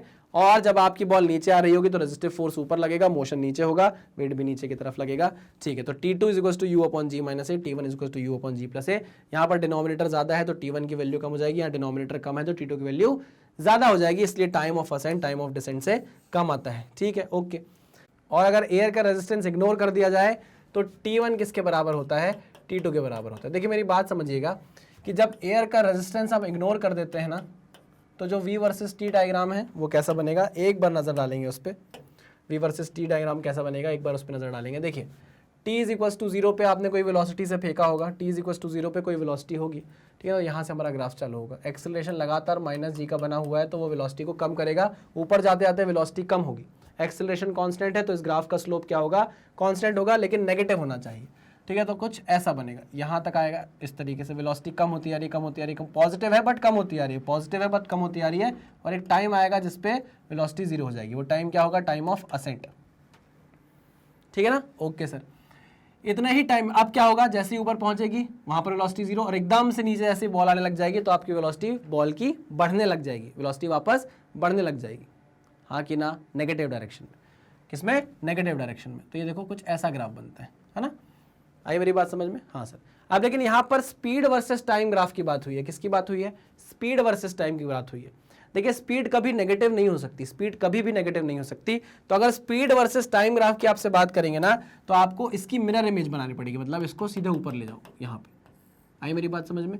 ये नेगेटिव में आ गया, मतलब ये वेलोसिटी ही होगी, वेलोसिटी ही नेगेटिव में जा सकती है, स्पीड कभी भी नेगेटिव नहीं हो सकती, है ना। इसलिए मैं आपको बोला था कि एक छोटा सा 15-20 मिनट का एक वीडियो मैं आपके सामने लेकर आ जाऊं, जहां पर मैं आपको ये बता दूं कि भाई इस टाइप के क्वेश्चन कैसे आपको हैंडल करने हैं। लेकर आ जाऊंगा, टेंशन मत लेना। तो मैं आपको ये बता रहा हूं कि देखो वेलोसिटी पॉजिटिव रहती है और नेगेटिव भी हो सकती है ग्राफ में, लेकिन स्पीड कभी भी नेगेटिव नहीं हो सकता। ऐसे डिस्प्लेसमेंट नेगेटिव हो सकता है, डिस्टेंस कभी भी नेगेटिव नहीं हो सकता है। तो ठीक है, स्पीड वर्सेस टाइम की बात जैसे इसने की तो मैंने बोला भाई इसकी मिरर इमेज बना दो, ठीक है ना। तो इस तरीके का ग्राफ बनेगा, धीरे धीरे धीरे धीरे वेलोसिटी कम होगी और फिर बढ़ने लगेगी, धीरे धीरे वेलोसिटी कम हुई, जीरो हुई और फिर बढ़ने लगी। ये स्पीड वर्सेस टाइम ग्राफ है। कब? जब एक्सेलरेशन कांस्टेंट है, जब एक्सेलरेशन कांस्टेंट है माइनस जी के बराबर। लेकिन अब क्या हो गया भाई, जी प्लस ए और जी माइनस ए हो गया है, मतलब स्ट्रेट लाइन परफेक्ट तो नहीं होने वाली, स्ट्रेट लाइन परफेक्ट तो नहीं होने वाली। तो जिन जिन केसेस में, जिन जिन पॉइंट्स में हमको स्ट्रेट लाइन दिख रही है, यहाँ स्ट्रेट लाइन है, ये नहीं हो सकता। यहाँ देखो ये स्ट्रेट लाइन है, ये स्ट्रेट लाइन है, नहीं हो सकता, ठीक है ना। यहाँ देखो आप, ये स्ट्रेट लाइन है, ये नहीं हो सकता। तो ऑब्वियस सी बात है, ये ना स्ट्रेट लाइन, ये नहीं है, ये नहीं है, तो आंसर होगा डी आपका, ठीक है। स्ट्रेट लाइन तभी बनेगी जब एक्सेलरेशन जब आप एयर का रेजिस्टेंस इग्नोर कर दोगे। एयर का रेजिस्टेंस अगर आपने ले लिया तो फिर स्ट्रेट लाइन नहीं बनेगी, ठीक है। आ गई मेरी बात समझ? जी सर समझ में आ गई है। चलो आगे बढ़ते हैं।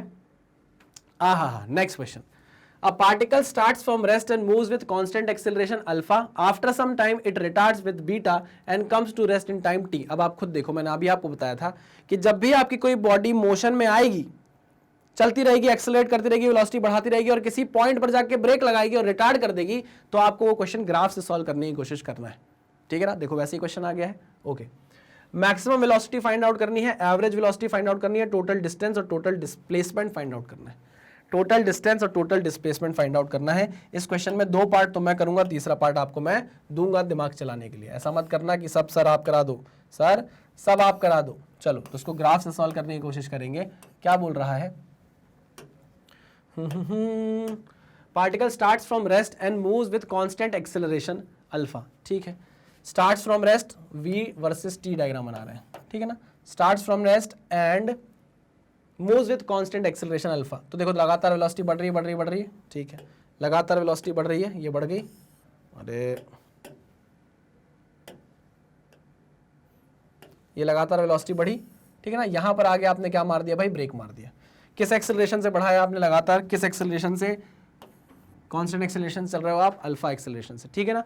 यहां पर जाकर आपकी वेलोसिटी हो गई मैक्सिमम, यहां पर जाके आपकी वेलोसिटी हो गई मैक्सिमम। उसके बाद it retards with beta, it retards with beta. Okay, अब यहां से क्या होने लग जाएगा भाई, रिटार्डेशन होने लग जाएगा। अब लो इसको भी कंसिडर करो, यहां से क्या होने लग गया, रिटार्डेशन होने लग गया। मान लो भैया ये रिटार्डेशन हो गया। अब मैं ये नहीं बोल रहा कि इक्वल टाइम लगेगा, मुझे कुछ नहीं पता, मैं तो बस ग्राफ बना रहा हूं, ठीक। तो बीटा से रिटार्डेशन हुआ, बीटा से रिटार्डेशन हुआ। आई मेरी बात समझ में, है ना। और टोटल टाइम कितना लगा है इसमें, टोटल टाइम लगा है टी, टोटल टाइम लगा है टी। मैं ये मान रहा हूं कि यहां से यहां तक का टाइम कितना है, t1 है, यहां से यहां तक का टाइम t1 है, और यहां से यहां तक का टाइम कितना है, t माइनस t1 है, t माइनस t1 है। आपको कोई दिक्कत इस बात से? नहीं सर कोई बात से, हमको किसी भी बात से कोई दिक्कत नहीं। अच्छा चलो, पूछ रहा है हमसे कि मैक्सिमम वेलोसिटी निकाल कर बताओ। क्या निकाल कर बताओ? मैक्सिमम वेलोसिटी कितनी है ये निकाल कर बताओ। पहले मैंने ये बोला कि ये पॉइंट है O, ये पॉइंट है A, ये पॉइंट है B। मैंने आपसे साफ साफ ये बोला कि आपको जो एक्सेलरेशन बताकर दिया है अल्फा, आइए जरा वो देखते हैं कितना, आइए देखते हैं वो है कितना। जो अल्फा होगा वो स्लोप ऑफ लाइन OA होगा। हाँ सर बिल्कुल सही कहा आपने। तो अल्फा इज नथिंग बट, और ये कांस्टेंट भी है तो हम बोल सकते हैं परपेंडिकुलर अपॉन बेस। परपेंडिकुलर कितना है, VM, perpendicular upon base. Perpendicular है VM, बेस है T1, बेस है T1, तो VM अपॉन T1। बहुत बढ़िया। सिमिलरली बीटा भी जरा देख लें यार, beta is slope of line AB, slope of line AB। अच्छा हमको सिर्फ मैग्नीट्यूड से मतलब है, अभी हमको माइनस प्लस से मतलब नहीं है, सिर्फ मैग्नीट्यूड से मतलब है। तो परपेंडिकुलर अपॉन बेस, परपेंडिकुलर में फिर भी क्या आ गया भाई, VM आ गया, और बेस क्या है, T माइनस T1। मुझे कहीं ना कहीं से VM की वैल्यू निकालनी है क्योंकि मैक्सिमम वेलोसिटी आपसे पूछा है। चलो कोशिश करते हैं। This is equation number 1, this is equation number 2। अगर मैं अल्फा बाय बीटा का रेशो निकाल लूं, क्यों? क्योंकि मुझे उसमें T1 दिखाई दे रहा है ना, और मुझे उसमें VM दिखाई दे रहा है, तो मैं यहां से VM कहीं ना कहीं से फाइंड आउट कर लूंगा। देखना alpha by beta is equal to VM by T1 into T minus T one upon V M. ये वी एम से ये वी एम कट गया तो T minus T one upon T one आ गया कि नहीं आ गया? तो alpha by beta is equal to T minus T one upon small T one. ठीक है, टी वन से इसको मल्टीप्लाई किया तो ये हो गया alpha T one is equal to beta T minus beta T one. मुझे टी वन की वैल्यू निकालूंगा, क्यों निकालूंगा अभी समझ में आ जाएगा। इधर लेकर जाता हूं तो capital beta T is equal to alpha T one plus beta T one. यहाँ से टी वन मैंने कॉमन ले लिया, अंदर क्या बचा अल्फा प्लस बीटा। तो मेरे पास टी वन की वैल्यू कितनी आ रही है? देखो यहाँ से चलते हैं अपन जरा, इधर आओ भैया, आओ। तो मैं बोल सकता हूं कि यहां से स्मॉल टी वन की वैल्यू कितनी आ रही है? देखो beta T capital T upon में अल्फा प्लस बीटा, सही कहा है कि नहीं? T one beta T upon में अल्फा प्लस बीटा, ये टी वन की वैल्यू आ रही है। मैंने क्यों निकाली टी वन की वैल्यू? क्योंकि मुझे पता है कि अगर मुझे वी एम चाहिए तो मुझे अल्फा से मल्टीप्लाई करना पड़ेगा टी वन को, ये मुझे पता है, इसलिए मैंने टी1 की वैल्यू निकाल ली है। अब आप देखो, अगर मुझे Vm फाइंड आउट करनी है तो Vm is nothing but alpha T1, है ना। अल्फा के साथ T1 की वैल्यू कितनी हो जाएगी? Beta into T upon alpha plus beta.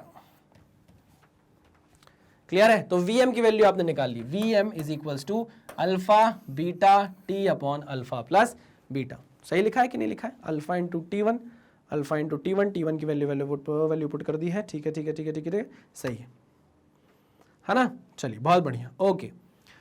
आगे क्या? मैक्सिमम वेलोसिटी आपने निकाल कर बता दी, Vm is equals to alpha beta T upon alpha plus beta. फिर आपको एवरेज वेलोसिटी निकालनी है। अभी थोड़ी देर पहले मैंने आपको एक क्वेश्चन कराया था, जिसमें एक बहुत ही प्यारा नोट मैंने आपको लिखवाया था। कहाँ गया?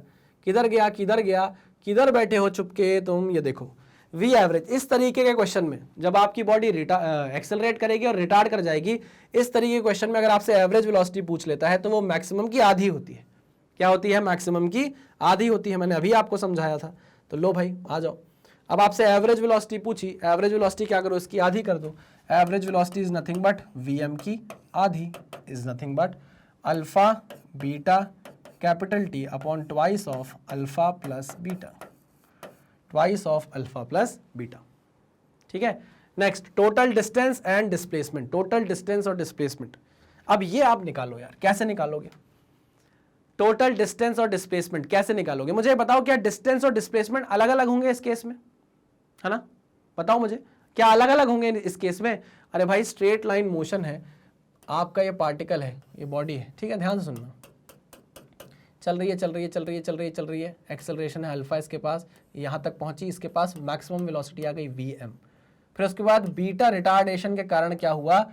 ये आगे आती गई और उसकी वेलोसिटी क्या हो गई? जीरो हो गई। वेलोसिटी क्या हो गई इसकी? जीरो हो गई। ठीक है ना, पहले भी क्या थी? इनिशियल वेलोसिटी जीरो थी। समझे? मोशन कैसा है? स्ट्रेट लाइन ही तो मोशन है, हाँ कि ना। यहां से यहां तक एक्सेलरेशन हुआ है, यहां से यहां तक एक्सेलरेशन हुआ है, यहां से यहां तक रिटार्डेशन हुआ है, लेकिन हुआ तो स्ट्रेट लाइन मोशन ही है ना। स्ट्रेट लाइन मोशन में हमेशा जो डिस्टेंस होता है वो डिस्प्लेसमेंट के बराबर ही होता है। तो आप अगर इसका एरिया अंडर द ग्राफ निकालोगे तो आप डिस्टेंस और डिस्प्लेसमेंट दोनों निकाल रहे हो। आई मेरी बात समझ में? हाँ सर, वेरी गुड। तो ये एरिया अंडर द ग्राफ आप निकाल लो, ये लो, एरिया अंडर द ग्राफ आप निकाल लो। कितना होगा area? Area is equal to half, base कितना है भाई? बेस है कैपिटल टी, है ना, इनटू हाइट कितनी है? Vm, और Vm की वैल्यू आपने निकाल ली है, वो कितनी है? अल्फा बीटा इंटू टी का square upon alpha plus beta, और यहाँ कर दो मल्टीप्लाई आगे 2। तो ये एरिया आ गया। यही एरिया क्या बताएगा? डिस्टेंस और डिस्प्लेसमेंट बताएगा। क्या मेरी बात आपको समझ में आई? हाँ सर, समझ में आ गई है। अच्छा, एक चीज मैं आपसे और पूछना चाहता हूं यहाँ पर। देखिए, अगर मैं इस तरीके का आपको एक ग्राफ देता हूँ, देखो, एक डायग्राम बना कर देता हूँ, ग्राफ बना कर देता हूँ। देखो क्या है वो? वेलोसिटी वर्सेस टाइम ग्राफ, है ना। मान लो इस तरीके का ग्राफ है। अरे यार, टेढ़ी लाइन, सीधी लाइन के टूल से भी अगर टेढ़ी लाइन बन जाए तो कितनी बेइज्जती की बात है? अरे देखो, अगर मैं आपको ऐसा ग्राफ दे दूं, ध्यान से देखना, ऐसा ग्राफ मैंने आपको दे दिया, ठीक है ना। यहाँ पर मान लो कोई इनिशियल वेलोसिटी है, कुछ भी है, यहाँ पर कुछ भी वेलोसिटी है मान लीजिए, ठीक है ना। अगर आपसे बोला जाए कि टोटल डिस्प्लेसमेंट निकालो कितना हुआ होगा, अगर आपसे बोला जाए कि टोटल डिस्प्लेसमेंट निकालो कितना हुआ है ना, मान लीजिए यहां पर आपने एरिया निकाला, ऑब्वियस सी बात है area under the VT graph आपको डिस्प्लेसमेंट देता है, ठीक। यहां से आपने एरिया निकाला A1, ठीक, यहां से आपने एरिया निकाला A2, यह है एरिया A2, ठीक है। ध्यान से सुनना क्या बोल रहा हूं, इस वाले एरिया को आप देख रहे हो कि ये नीचे बना है तो ये नेगेटिव होगा, ऊपर बना है तो ये पॉजिटिव होगा, है ना, ये नेगेटिव होगा ये पॉजिटिव होगा। तो जब आपको डिस्प्लेसमेंट निकालने को बोला जाएगा टोटल डिस्प्लेसमेंट, तो आप क्या करोगे A1 माइनस A2 करोगे, क्या करोगे A1 माइनस A2 करोगे, ये बात पक्की है। लेकिन अगर आपको बोल दे कि सुनो टोटल डिस्प्लेसमेंट निकाल, टोटल डिस्टेंस निकाल कर बताओ, टोटल डिस्टेंस निकाल कर बताओ, तो फिर आपको क्या करना है, अगर आपको बोलेगा टोटल डिस्टेंस निकाल कर बताओ तो फिर आपको कुछ नहीं करना, टोटल दोनों एरिया को जोड़ देना है, A1 प्लस A2 कर देना है, तो आपको टोटल डिस्टेंस मिल जाएगा। क्लियर। सर एरिया क्यों निकाल रहे हैं, क्योंकि हमको पता है area under the VT curve आपको क्या देता है, डिस्प्लेसमेंट देता है, और area under the speed time graph आपको डिस्टेंस देता है, ठीक। कुल मिलाकर इतना समझो कि अगर डिस्प्लेसमेंट निकालने को बोलता तो आप इन दोनों एरिया को प्लस और माइनस को साइन के साथ जोड़ देते, और अगर आपसे टोटल डिस्टेंस बोलता तो आप दोनों एरिया को सीधा सीधा जोड़ देते, बात खत्म। क्लियर। 100%। जी सर 100%, बहुत बढ़िया भाई। तो चलिए भाई, इसी के साथ आपका ये ग्राफ का सेकंड लेक्चर होता है खत्म। डीपीपी आपके सामने आ जाएगी, ग्राफ के बहुत सारे क्वेश्चन अभी आपको प्रैक्टिस में मिलेंगे, प्रीवियस ईयर में मिलेंगे। मैं कोशिश करूंगा जो एक दो अच्छे क्वेश्चंस है ना उसका 15-20 मिनट का वीडियो आपके सामने ला दूं, ताकि आपको ना अच्छे क्वेश्चन समझ में आ जाए जो मेंस लेवल के हैं, मुझे ऐसा लगता है नीट में कभी आ सकते हैं। तो प्लीज आप उन क्वेश्चंस की प्रैक्टिस जरूर कीजिएगा, है ना। आपको पता है मैग्नेट ब्रेन्स की अपनी वेबसाइट है magnetbrains.com नाम से, है कि नहीं। हाँ सर, यहाँ पर जाके आप उतने ही खुश हो जाएंगे जितना ये बच्चा खुश और बल्ले बल्ले कर रहा है। यहाँ पर जितना भी यूट्यूब पर कंटेंट अवेलेबल आपको है ना, वो सब आपको प्रॉपरली अरेंज कर यहाँ प्रोवाइड कर दिया गया है, बिल्कुल डिस्ट्रैक्शन जीरो है यहाँ पर। यूट्यूब में तो चलो हो जाता होगा, यहाँ तो सिर्फ हमारी वेबसाइट है, हमारा कंटेंट है, पढ़ाई ही पढ़ाई है। मान लीजिए हमारे वेबसाइट पर आप गए, आप नीट के स्टूडेंट है, आपने नीट पे क्लिक किया तो मेरा पढ़ा हुआ कंटेंट और रितिका मैम का पढ़ा हुआ कंटेंट आपको यहाँ पर देखने को मिल जाएगा। जैसे ही आप मेरे कंटेंट पर क्लिक करोगे तो मैं जो आपको पढ़ाता हूँ वो सारे लेक्चर्स, उसके साथ जो डीपीपी होती है, डीपीपी का सोल्यूशन होता है, सब लाइन बाय लाइन यहाँ पर अरेंज करके आपको दे दिया गया है। अब आपका मन किया कि चलो सर का लेक्चर खोल के देखते हैं, जैसे ही आप मेरा लेक्चर खोल के देखोगे तो लो मैं आपको पढ़ाता हुआ दिख जाऊंगा। हमारी आइडियोलॉजी है कि हम कंप्लीटली फ्री एजुकेशन देने में बिलीव करते हैं। फ्री का मतलब ये नहीं कि कंटेंट से कॉम्प्रोमाइज़ किया जाए, कंटेंट एकदम टॉप नॉच आपको प्रोवाइड किया जाता है। बदले में हम आपसे कुछ नहीं चाहते, ना आपको कूपन कोड लगाने को बोलते हैं, ना आपसे किसी पैसे की डिमांड करते हैं, लेकिन हाँ बदले में हम चाहते हैं थोड़ा सा प्यार, थोड़ा सा सपोर्ट, और वो आप हमें कैसे दे सकते हैं, हमारे वीडियोस को लाइक करके, channel magnet brains IIT JEE NEET को सब्सक्राइब करके, और जितना ज़्यादा हो सके वीडियोस को शेयर करके आपकी तरह, है ना। इससे हमारा मोटिवेशन हाई रहेगा और हम आपके लिए नई नई चीज़ें लेकर आते रहेंगे। चलो इसी मैसेज के साथ करते हैं लेक्चर को खत्म, मिलते हैं नेक्स्ट लेक्चर में। तब तक सावधान रहिए, सतर्क रहिए, पढ़ते रहिए। Thank you very much.